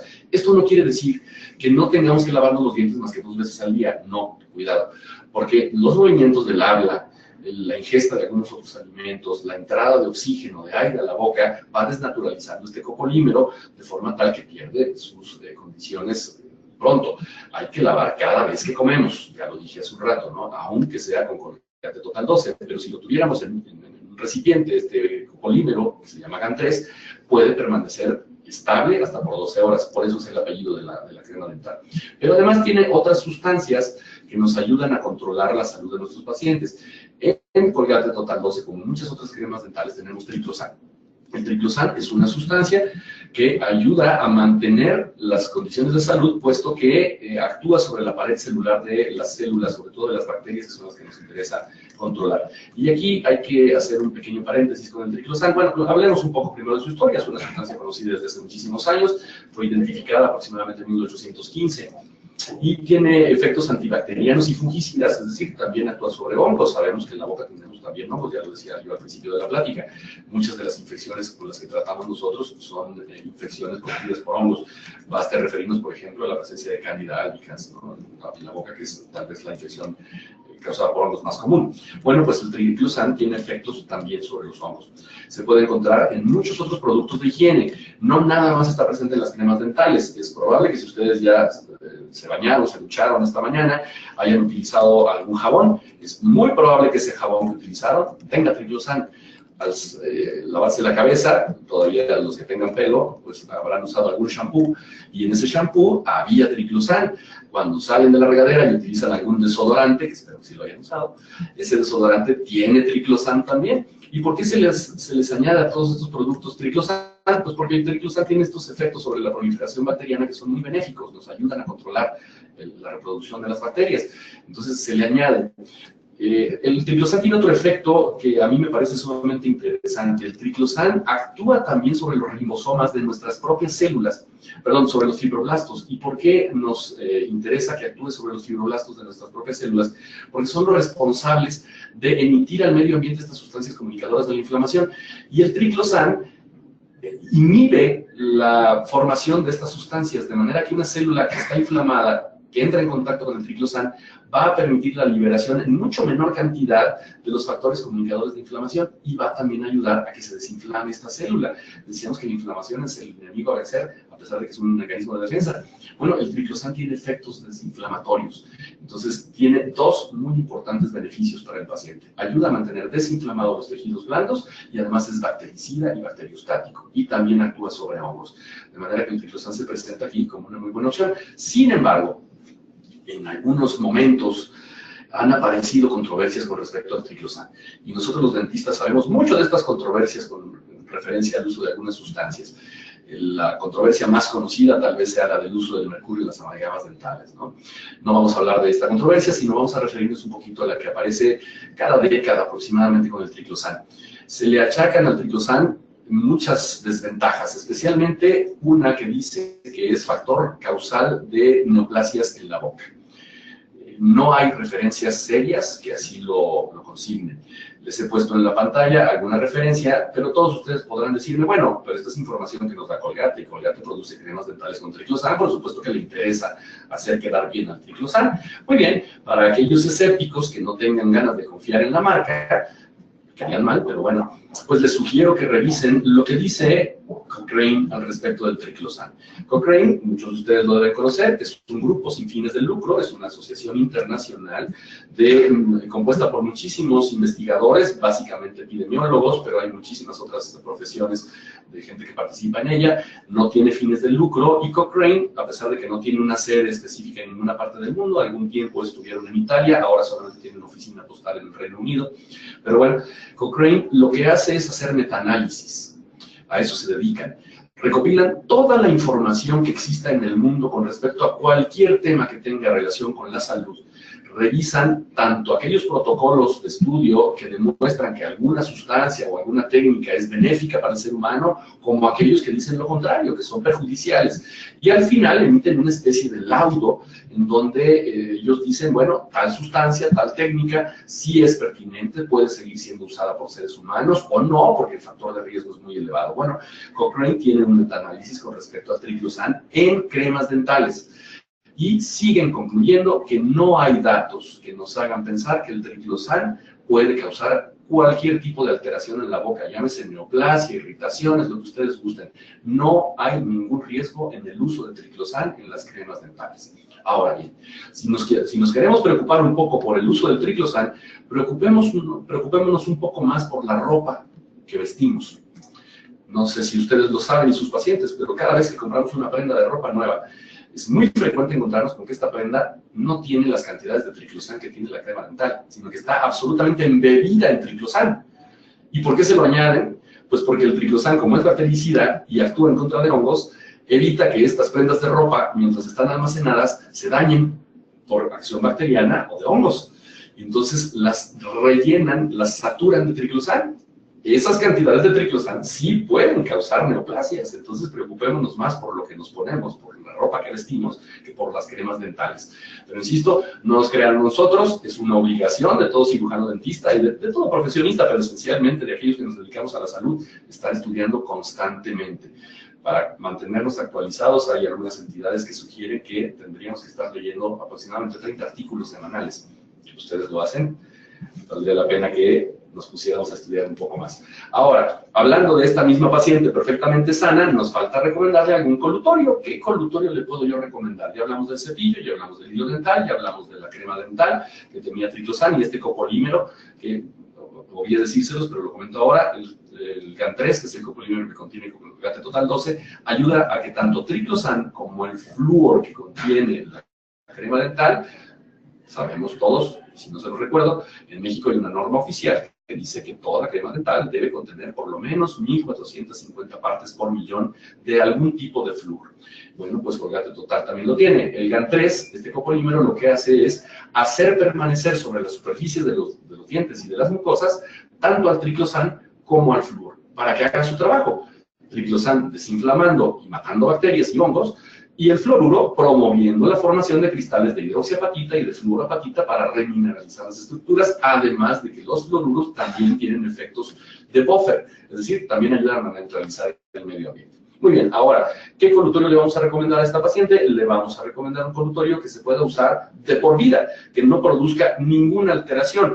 Un muy buen ejemplo de esta posibilidad es Colgate Plax, que contiene cloruro de acetilpiridinio, y que ayudará a la paciente a conservar esta salud. Ya hablaremos un poco más adelante del urocetilpiridinio, pero es un agente catiónico que ayuda a producir lisis de la pared celular de las bacterias que producen estos tipos de padecimientos, como el del segundo caso clínico que revisaremos, y que se puede usar por tiempo prolongado. No contiene alcohol etílico, otra sustancia que también entró en controversia hace algún tiempo porque se le achacó a la presencia de alcohol etílico en los colutorios también la generación de cáncer bucofaríngeo y que tampoco tuvo comprobación, pero bueno, entre azul y buenas noches, las casas comerciales que producen colutorios decidieron sacar los colutorios del mercado que contenían alcohol etílico. El Plax no lo contiene, entonces también puede ser utilizado con seguridad. Por tiempos prolongados, insisto, porque hay otros colutorios que no se pueden usar por tiempos prolongados. Además, el Plax tiene otra ventaja para ustedes, yo no sé si lo tienen así consignado o si nos escuchan de algunos otros países, también la normativa de sus países lo contempla. En México hay una norma oficial que nos obliga a todos los cirujanos, dentistas, odontólogos a pedirle a cada paciente que llega a consulta que antes de ser atendido haga un colutorio con alguna solución antiséptica. El cloruro de acetilpiridinio contenido en Plax es muy buena opción. Yo, por lo pronto, y esto no lo dice Colgate, esta es una sugerencia personal, yo lo utilizo también para desinfectar las impresiones que extraigo de la boca de mis pacientes, de lo que sean, de siliconas o de aginatos. Las desinfecto con cloruro de acetilpiridinio y después agregamos el yeso que es necesario agregar para correr cualquier impresión. Esa es otra muy buena idea que también, insisto, está consignada en una norma oficial mexicana.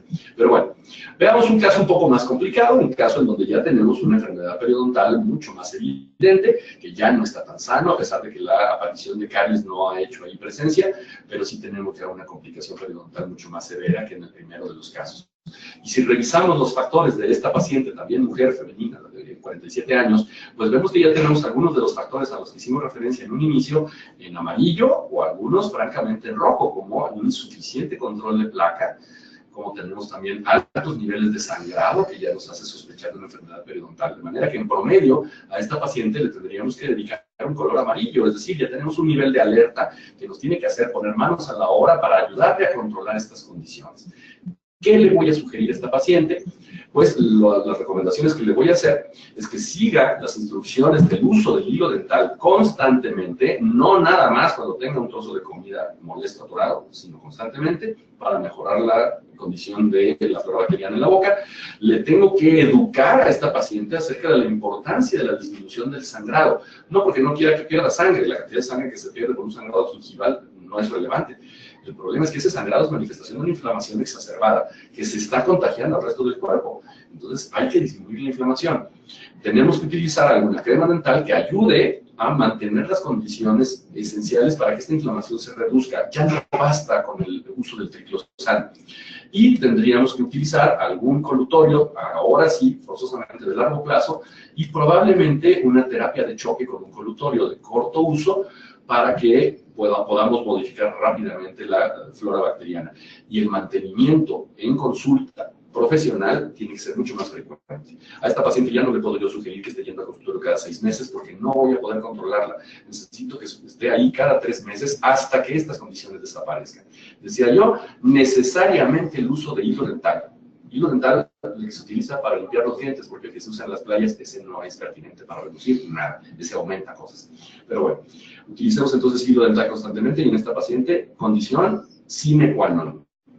Sabemos cuáles son las condiciones y las ventajas. A esta paciente le vamos a sugerir ya no el uso de una crema dental como Colgate Total 12, que es una crema que nos ayuda a conservar las condiciones de salud.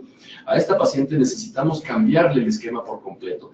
Y a ella le vamos a sugerir la utilización de una crema dental relativamente nueva en el mercado, aunque el concepto no es nada nuevo. Sin embargo, no había aparecido en cremas dentales. Le vamos a sugerir el uso de Neutraazúcar. ¿Qué ventajas o qué diferencias nos aporta Neutraazúcar con respecto a otras cremas dentales? Los dos componentes que tiene. El primero de ellos y más importante es que tiene una concentración elevada de arginina. Ya habíamos hablado de la arginina antes, cuando dijimos que estaba contenida en la saliva. La naturaleza la había puesto ahí para alimentar cierto grupo de bacterias que tenemos todos en la boca y que favorece la disminución o la neutralización del pH, es decir, ayuda a que se neutralicen los pHs en la boca, que dijimos es el principal factor etiológico de la aparición de estas dos enfermedades que tratamos mayoritariamente. Y tenemos un calcio insoluble que ayuda también a neutralizar rápidamente el medio ambiente.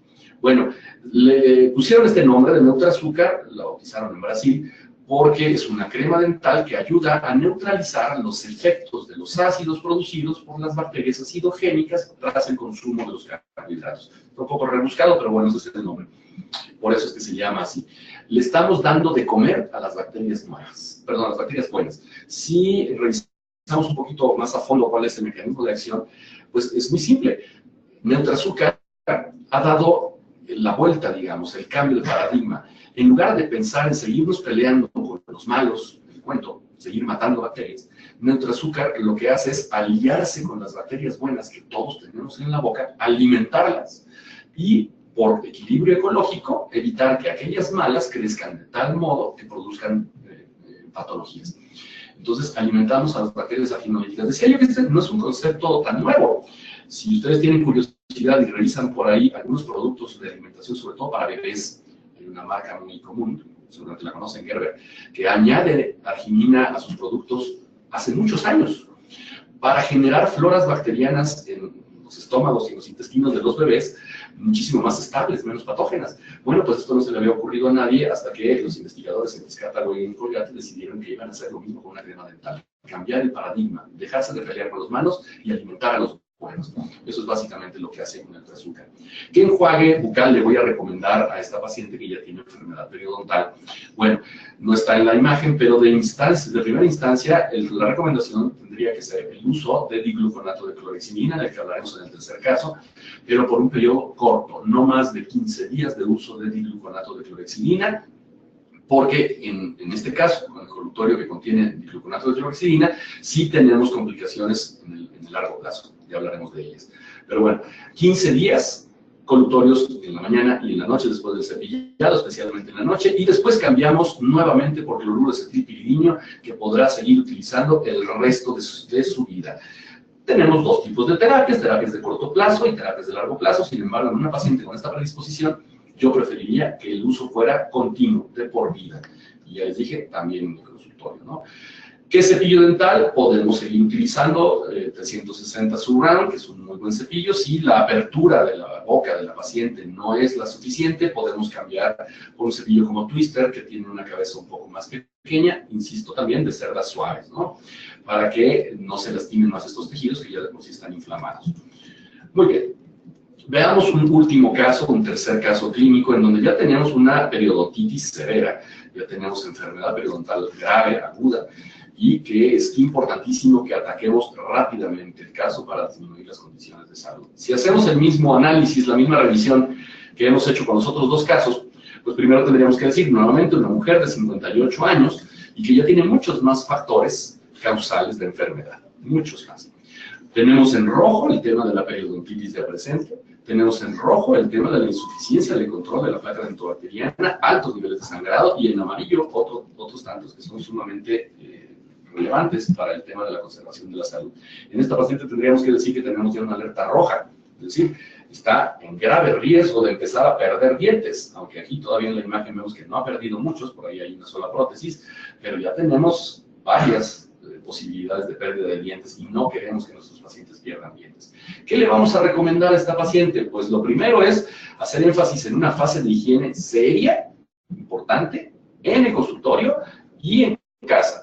Tenemos que enseñar, educar al paciente para que en su casa repita las mismas condiciones de higiene que hemos hecho nosotros en el consultorio, que consisten en el detartaje adecuado, en el alisado radicular, la eliminación de cualquier objeto extraño que esté por ahí acumulado, reducción de bolsas periodontales, todo lo que ya conocemos como tratamientos ya, digamos, propiamente de reparación, ¿no? Y en casa, el uso del hilo dental, condición insoslayable. No puede esta paciente permitirse el lujo de no usar hilo dental y en algunos casos tendrá que recurrir también a cepillos interproximales. No todos los pacientes son candidatos para el uso de cepillos interproximales, puesto que son, digamos, de un volumen que puede producir daños si no está ya el espacio generado. Y ese espacio lo tuvo que haber generado la enfermedad periodontal. Entonces, en un paciente sano, difícilmente vamos a poder usar un cepillo interdental. Pero en esta paciente sí valdría la pena recomendárselo, que Colgate no los comercializa en México. Nuevamente, habría que recurrir a alguna otra marca, ¿no? Y tendríamos que depender muchísimo de la química. Primero, sugiriéndole la interconsulta con un nutriólogo que le ayude a modificar sus condiciones de alimentación para que esta paciente pueda ingerir una menor cantidad de carbohidratos, mucha más fibra y algunos otros alimentos que le ayuden a conservar las condiciones de pH que son pertinentes para su boca. Pero rápidamente hay que modificar las condiciones de pH. Esto hay que cambiarlo rápido. Y para ello, pues aquí sí, el uso de Periogar, que es digluconato de clorhexidina, sería muy pertinente. Aquí probablemente 15 días no sean suficientes. Tal vez podríamos prolongar el uso de la clorhexidina, tal vez hasta un mes. A mí no me gusta más allá de un mes en casos verdaderamente graves. Mi protocolo convencional es de 15 días de uso de digluconato de clorhexidina. Más de 3 meses, imposible. Completamente contraindicado el uso de digluconato de clorhexidina más allá de 3 meses. Algunas casas comerciales nos dicen que este uso prolongado de clorhexidina lo que va a producir es que mancha los dientes. Sinceramente, a mí el manchado de los dientes me tiene sin cuidado.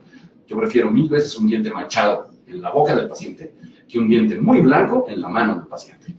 Entonces, si este fuera el tema, no me preocuparía. El problema con el digluconato de clorhexidina, sin que se hayan terminado todavía todos los protocolos de investigación, es que parece ser que sí está asociado a la mutagénesis. Hay algunas células en la boca que cuando se utiliza por periodos muy prolongados, más allá de 3 meses, cambian su estructura. Nosotros sabemos muy bien que si el paciente está utilizando clorhexidina por más de 3 meses, empieza a percibir los sabores de los alimentos de una manera distinta. Lo que quiere decir que las papilas gustativas se están modificando. Ante esta sospecha, más vale no utilizarlo más de 3 meses. Jamás. Por muy complicado que esté el paciente. Para mi gusto, 15 días son suficientes y posteriormente, tras todas las medidas correctivas que ya realizamos nosotros en el consultorio, volver a cualquier otro colutorio, como el Plax, que contiene cloruro de cetilpiridino. Ahora bien, hablando del cepillo dental, a esta paciente le vamos a sugerir otro cepillo dental que tiene completamente diferente el mecanismo de acción a los otros cepillos convencionales. Entonces tendríamos que referirnos a Slim Soft. Cuando Colgate lanza al mercado del Slim Soft, el cepillo Slim Soft, mi primera expresión fue un poco cursi, pero lo primero que dije es, vaya, por fin un cepillo normal. Los otros cepillos parecen más un zapato tenis que un cepillo, tienen colorcitos y gomitas y cosas por todos lados, y Slim Soft parece que no. Sin embargo, estaba yo muy equivocado, de normal no tiene nada, es tal vez el cepillo más sofisticado que existe en el mercado, y dicho sea de paso, el más barato. Hablando de la historia de los cepillos de dientes, tendríamos que decir que tal vez el primer cepillo dental que existió fue una rama de un vegetal triturada, y las fibras de celulosa se separaban, y eso pues hacía las veces de un cepillo dental con el que algún cavernícola habrá cepillado los dientes. Hasta que aparecen la idea de colocar cerdas en un montaje, en una superficie de madera, básicamente, y aparecen los primeros cepillos ya formales en la historia. Un cepillo hecho con cerdas de algún animal, básicamente se utilizaron durante muchos años las cerdas del cerdo, se siguen utilizando, todavía hay marcas que las siguen comercializando, desde mi punto de vista completamente inapropiado, puesto que una cerda natural es colonizable con mucha facilidad y no se tiene ningún control sobre ella. El siguiente brinco evolutivo en la formación de cepillos dentales, en la fabricación de cepillos, tiene que ver con la aparición del nylon. Por ahí de la Primera Guerra Mundial, entre la Primera y la Segunda, se descubre el nylon y se empiezan a fabricar cerdas de cepillos de nylon, que aportan muchísimas ventajas. Sin embargo, las cerdas de Slim Soft ya no están fabricadas de nylon, están fabricadas con otro plástico que tiene implicaciones muy importantes. Las cerdas de Slim Soft están fabricadas con un plástico que se conoce como PBT. P de Pedro, B de burro, T de tomate. más. Este PVT, que no es PVC, porque ese sí es tóxico, le da ventajas sobre el nylon muy importantes a esta cerda. Por lo pronto es mucho más resistente. Y al ser más resistente, se puede fabricar hasta 17 veces una cerda más delgada que la de nylon. Lo que quiere decir que es más suave por ser más delgada. Pero si yo en un asilo de cerdas de nylon puedo colocar 10 cerdas, porque son las que caben, pues ahora de PVT puedo colocar 170 cerdas. Lo que quiere decir que tengo muchas más cerdas para tener mucho más contacto sobre las biopelículas bacterianas y poderlas desestructurar con mucha mayor eficacia y eficiencia.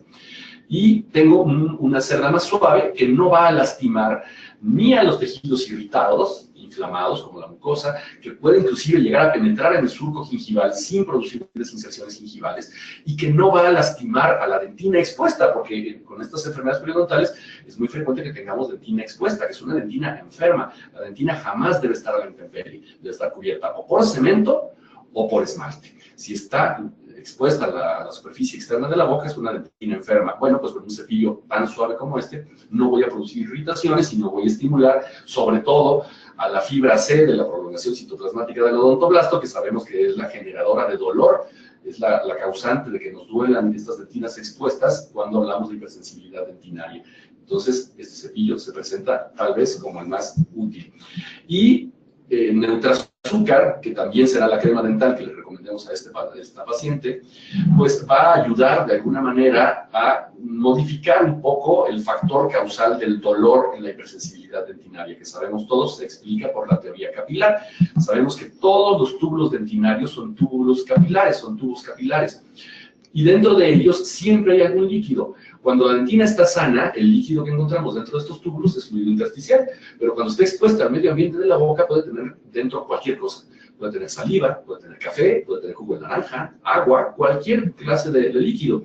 Si yo en la entrada de este tubo capilar modifico la temperatura, la acidez o aplico una corriente eléctrica, este líquido que se encuentra dentro de este tubo capilar se modifica volumétricamente.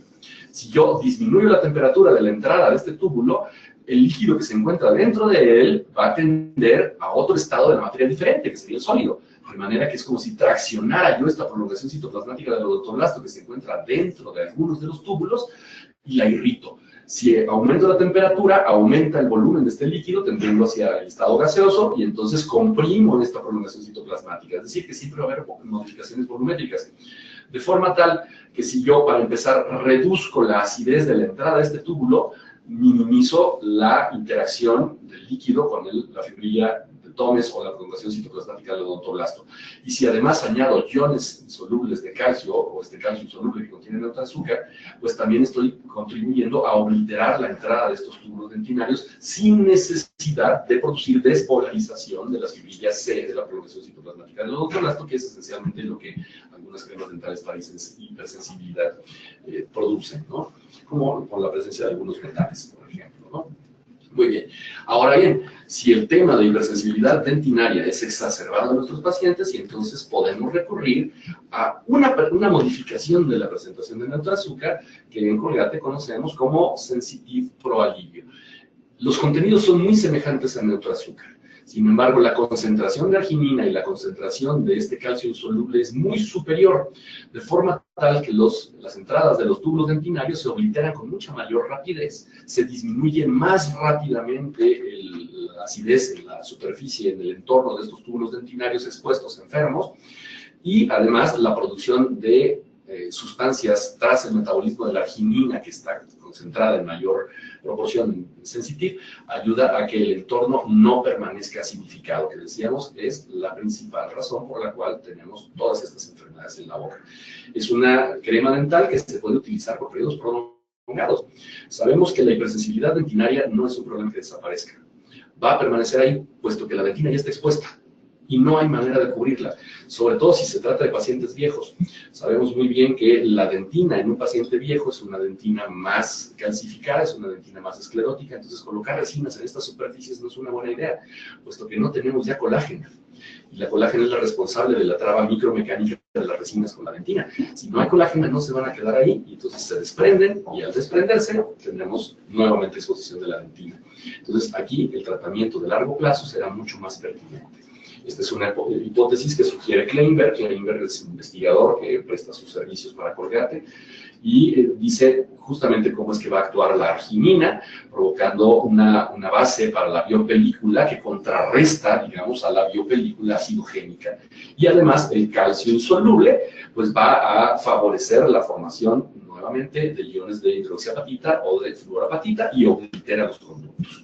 De manera que se puede utilizar por tiempos prolongados. Ya hablamos un poquito acerca del Slim Soft, este cepillo que les decía yo que parece muy simple, que no es tan simple, que tiene cerdas sumamente suaves y además son más resistentes. Y otra ventaja que tiene el PVT sobre el nylon, que es muy importante, es que el PVT no absorbe humedad, mientras que el nylon sí, en pequeña cantidad, pero sí la absorbe.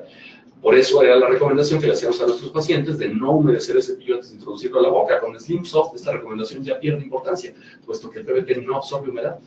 Esto hace que el cepillo se comporte, que la celda se comporte exactamente igual, mojada que seca.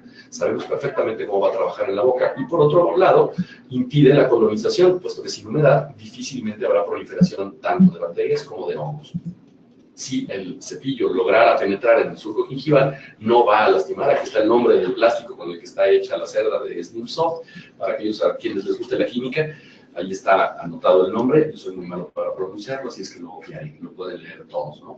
Y tiene una resistencia a la cerda de sus condiciones físico-mecánicas hasta temperaturas de 150 grados Celsius, de manera que no se modifica el comportamiento que tenemos, ¿no? Muy bien, a esta paciente, la que veíamos, después le vamos a recomendar el uso ya continuo, constante de cloruro de acetilpiridino, que puede usarlo el resto de su vida. Y como les había yo dicho en un principio, mantenimiento para esta paciente máximo cada 3 meses en el consultorio y estar revisando.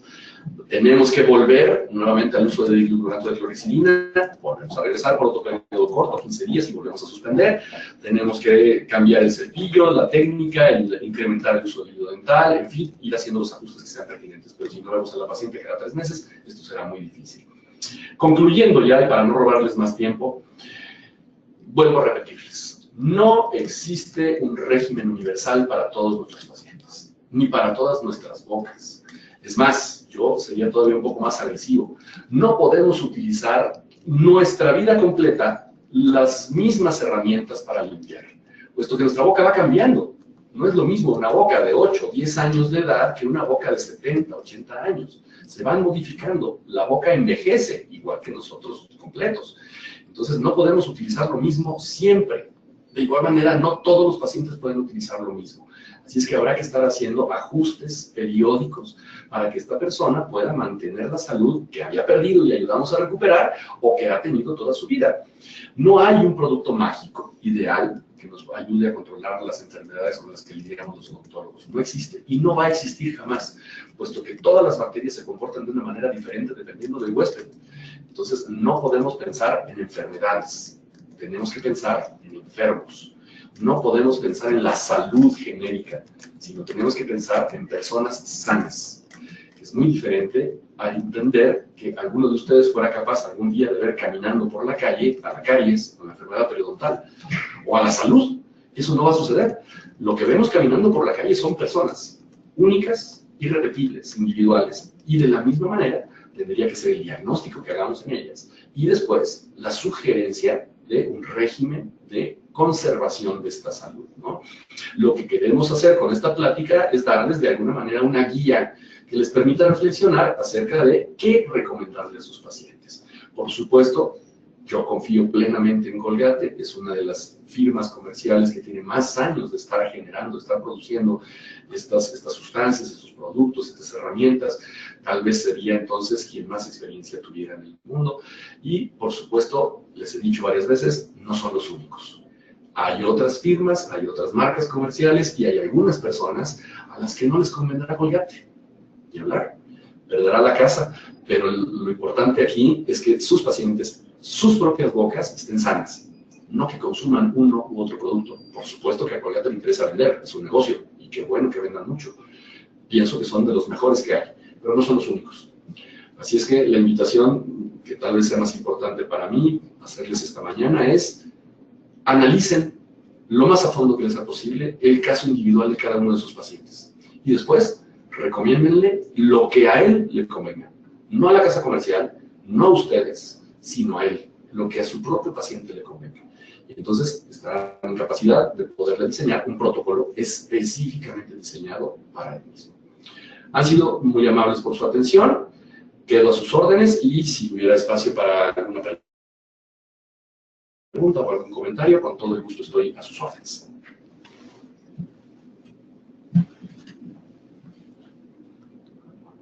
Muchísimas gracias, doctor Armando Dorantes, por esta información tan interesante que nos compartió el día de hoy. Muchas gracias a nuestros queridos amigos de Colgate, quienes patrocinaron esta conferencia. Queridos odontonautas, les recordamos que con su conexión en la plataforma se acredita directamente su CADI y lo verán reflejado en máximo 48 horas. A quienes nos acompañan por vía Facebook, les pedimos ingresar a www.inteligenciadental.com/CADI para hacer válida su constancia de existencia digital, acreditarla y también podrán hacer modificación en sus datos si es que así lo requieren e imprimir la relación de CADIs acreditados que tienen hasta el momento. Pueden escribir todas sus inquietudes a través del panel de preguntas y el Dr. Dorantes nos hará favor de responder a continuación. Dr. Dorantes, ¿le parece bien si iniciamos con la sesión de preguntas?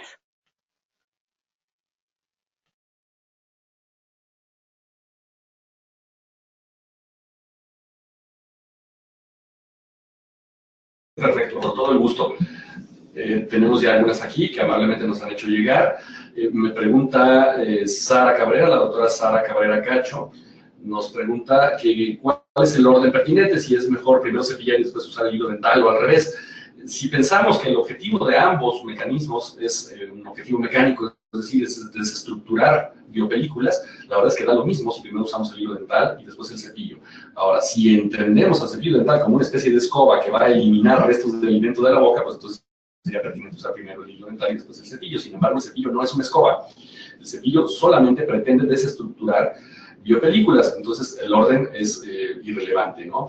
Y por otro lado, me pregunta la misma doctora, ¿cuánto tiempo hay que esperar después de haber ingerido alimentos para cepillar los dientes? Esta es una pregunta muy pertinente y se le agradezco muchísimo a la doctora porque ha habido también un poco de controversia al respecto. Se sugería durante muchísimo tiempo que esperáramos por lo menos 10 minutos después de haber ingerido alimentos para cepillar los dientes. ¿Cuál era la razón? Después de haber consumido alimentos, de haber consumido carbohidratos, estos carbohidratos, que son metabolizados por las bacterias, generan sustancias ácidas que desmineralizan la estructura de los dientes y entonces si cepillamos inmediatamente, más fácilmente vamos a eliminar estructura de los dientes con el cepillado.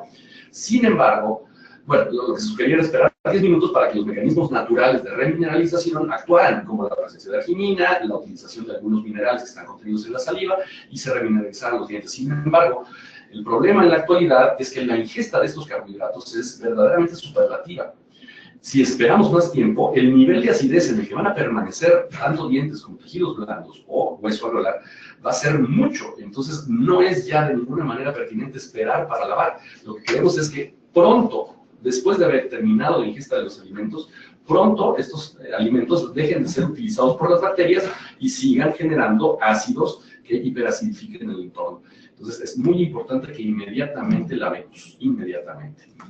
Nos pregunta María Sara Guadalupe López Vázquez, la doctora María Sara Guadalupe López Vázquez, nos pregunta cuándo se utilizan sustitutos de azúcar, qué efectos secundarios se causarán por el abuso de ellos, así como de la stevia, me imagino que quería preguntar la doctora. Bueno, los sustitutos de azúcar, para empezar, no son carbohidratos. Eso es una gran ventaja porque no van a ser utilizados por las bacterias. Y hay algunos que contienen alguna cantidad de carbohidratos, pero en muy pequeña proporción, entonces no son relevantes. Ahora, los efectos adversos que producen estos sustitutos de los azúcares no están propiamente en la boca.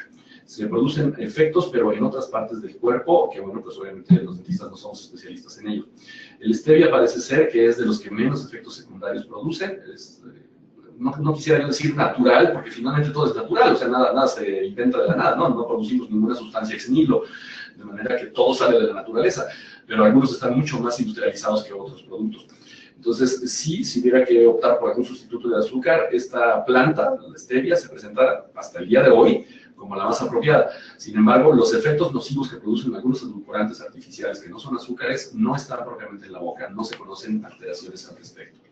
Espero haber contestado la pregunta de la doctora, que ella misma nos pregunta que se recomienda a los nadadores, por ejemplo, por la alteración del pH en cada ingreso a la alberca por más de 1 hora, ¿qué se les recomienda? Y en estudiantes de natación, pues por lo pronto que no abran la boca, doctora, porque la respiración tendría que ser afuera del agua. Entonces, esa sería la primera recomendación, y se lo dice un nadador. Sería la primera recomendación, porque hay otras sustancias en el agua de las albercas que no solamente modifican el pH, que modifican muchas otras cosas. Se añade cloro, se añade óxido ferroso para decantar los sólidos en el agua de las albercas, muchas otras sustancias. Entonces, la principal recomendación sería no abrir la boca. Pero bueno, eso no va a suceder. Todos los que nadamos sabemos que siempre estamos haciendo buches dentro de la alberca.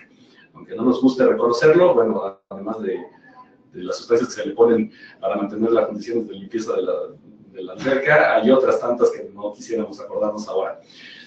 Pero ya que lo hemos hecho, la utilización, por ejemplo, de Neutraazúcar es una muy buena opción porque mantiene alcalinizado el medio ambiente de la boca y estamos alimentando las bacterias buenas.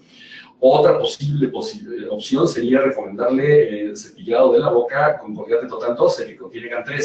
El GAN3 va a tardar mucho más tiempo en disolverse que otras sustancias que están contenidas en otras cremas dentales, y de esta manera protegeríamos tanto mucosas como los dientes.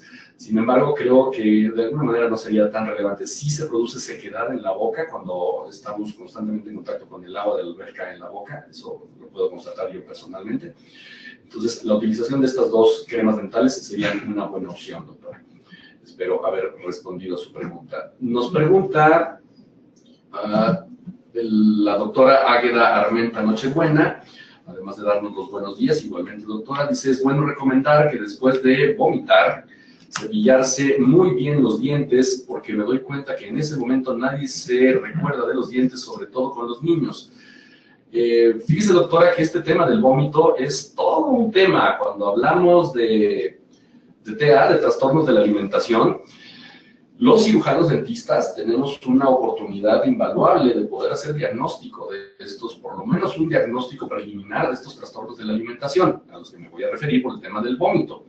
Usted hace referencia a los niños, por ejemplo. Sin embargo, el concepto es el mismo. Cuando una persona vomita, lo que regresa a la boca no es el alimento exclusivamente que ha ingerido en momentos anteriores, sino que regresa ácido clorhídrico del estómago. Es un ácido, valga la redundancia, muy ácido. De manera que el esmalte, la dentina que pudiera estar expuesta y todos los tejidos blandos se graban de una manera brutal. Es decir, se pierde sustancia en estos tejidos por el ácido clorhídrico. Bueno, ahí sí la recomendación es no cepillar inmediatamente después del vómito, porque el grabado ácido que ha provocado este ácido clorhídrico ha desmineralizado de tal manera las superficies, sobre todo duras, que si yo cepillo inmediatamente voy a contribuir a lavar todos estos cristales de hidroxiapatita o de fluorapatita que han quedado relativamente sueltos y expuestos. Entonces no es una buena idea vomitar. Les decía, perdón, cepillarse después de vomitar. Bueno, vomitar tampoco. Les decía yo que tenemos la oportunidad los dentistas de hacer un diagnóstico, por lo menos preliminar, de trastornos de la alimentación. Podemos darnos cuenta cuando un paciente está vomitando constantemente, porque empezamos a notar desgastes justamente por este grabado ácido, pero en superficies de los dientes que normalmente no tienen fricción, es decir, donde el desgaste no es mecánico. Si yo veo en un paciente las puntas caninas desgastadas, bueno, me imagino que es un paciente bruxista, ¿no? Hay un factor mecánico, digamos. Pero si veo caras linguales de los dientes inferiores completamente desgastadas, pues ahí no hay un factor de fricción mecánica, la lengua no tiene la fuerza para eliminar la estructura dura del diente. De forma tal que ahí tendría yo que sospechar de un vómito constante, es decir, de la presencia de un ácido sumamente ácido constantemente en la boca. Y en los pacientes bulímicos, por ejemplo, ahí sí, ellos son muy, muy cuidadosos de inmediatamente después del vómito cepillar los dientes, porque recordemos que es un trastorno emocional. La bulimia y la anorexia son de origen esencialmente emocional. Y entonces el paciente lo que trata de hacer es ocultar el hecho de que acaba de vomitar. Y para ocultarlo, la solución más a mano es saturar la boca de crema dental con el cepillo dental. Entonces empezamos a observar desgastes muy irregulares en zonas en donde normalmente no los hay. Entonces ahí sí, después del vómito hay que esperar por lo menos unos 10 minutos. Lo ideal sería enjuagar la boca con el mejor buffer que conocemos, con agua. enjuagar la boca para neutralizar el efecto de este ácido clorhídrico que ha regresado del estómago y esperar unos 10 minutos antes de realizar cualquier otro cepillado, porque obviamente regresó alimento nuevamente a la boca. Pero aquí el tema es nulificar la acidez que ha provocado este vómito por el ácido clorhídrico, ¿no? Muy bien, nos pregunta el doctor Héctor Manuel Moreno Canseco, nos dice, ¿cuáles son los materiales que refiere se utilizan cuando el paciente tiene limitación de la apertura bucal? Los materiales. Bueno, por ejemplo, refiriéndonos a herramientas de higiene, doctor, aquí muy probablemente necesitemos un cepillo con una cabeza más pequeña. Hacía yo mención, por ejemplo, de Twister, que es un cepillo de Colgate con una cabeza más pequeña, de forma de diamante, que permite acceso a zonas más difíciles. Inclusive hay ocasiones en las que hay que recomendar al paciente el uso de cepillos para niños, que tienen cabezas todavía más pequeñas por la imposibilidad de abrir.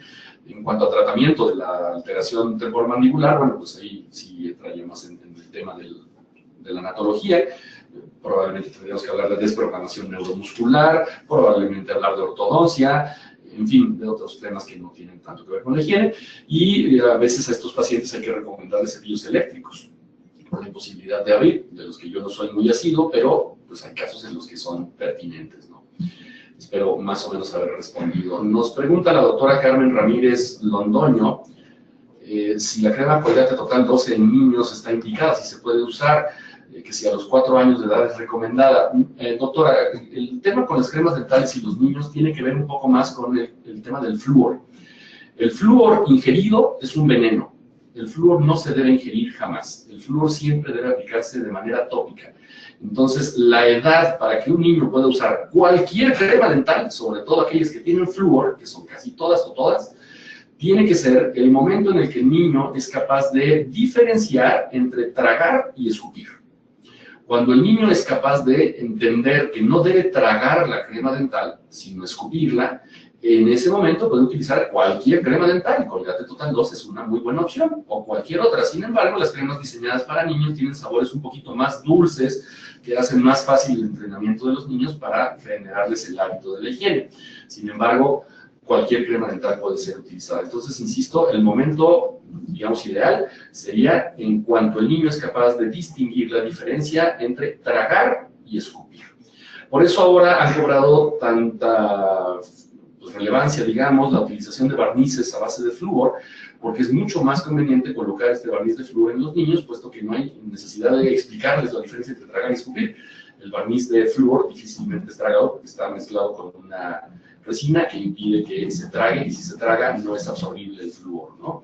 Muy bien, nos pregunta el doctor Víctor Ocampo Romero, ¿qué opino de que el flúor sea considerado neurotóxico, como el arsénico o el plomo? En efecto, así lo es, doctor. El flúor es un veneno cuando es ingerido. El flúor jamás debe ser ingerido. El flúor es una sustancia que debe ser utilizada siempre de manera tópica. Siempre de manera tópica. Entonces, nunca debe ser ingerido. Por eso, importante que los niños sepan cuándo dejar la pasta afuera y cuándo dejarla adentro. Muchas gracias. La doctora Carmen Ramírez Londoño nos ha felicitado, le agradezco mucho. Me pregunta la doctora Laura Cortés Soria, ¿qué técnica de cepillado recomiendo? Doctora, de la misma manera que lo hice para las sustancias y los productos, no existe una técnica ideal. Hay pacientes a los que les conviene muchísimo VAS, hay pacientes a los que les conviene VAS modificado, hay pacientes a los que les conviene Stillman, hay pacientes a los que les conviene Stillman modificado.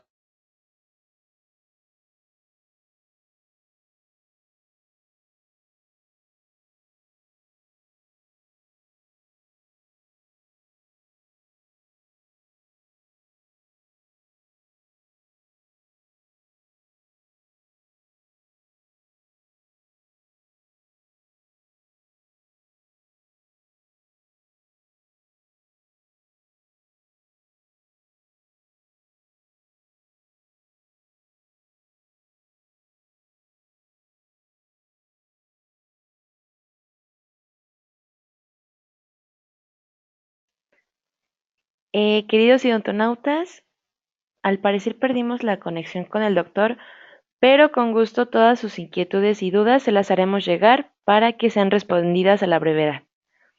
Muchísimas gracias, doctor Armando Dorantes, por esta muy interesante conferencia. Gracias a nuestros queridos amigos de Colgate, les enviamos un fuerte abrazo. Muchísimas gracias, queridos idontonautas, que se conectan en el país y de países hermanos latinoamericanos. Fue un verdadero placer recibirlos en esta su aula virtual I+D en el ciberespacio. Les agradecemos mucho su tiempo, confianza y preferencia. Nos encantará encontrarles próximamente en esta su aula virtual, para que disfruten de las interesantes conferencias que tendremos en vivo. Se despide su amiga Sharon Consuelos. Que tengan excelente día. Hasta pronto.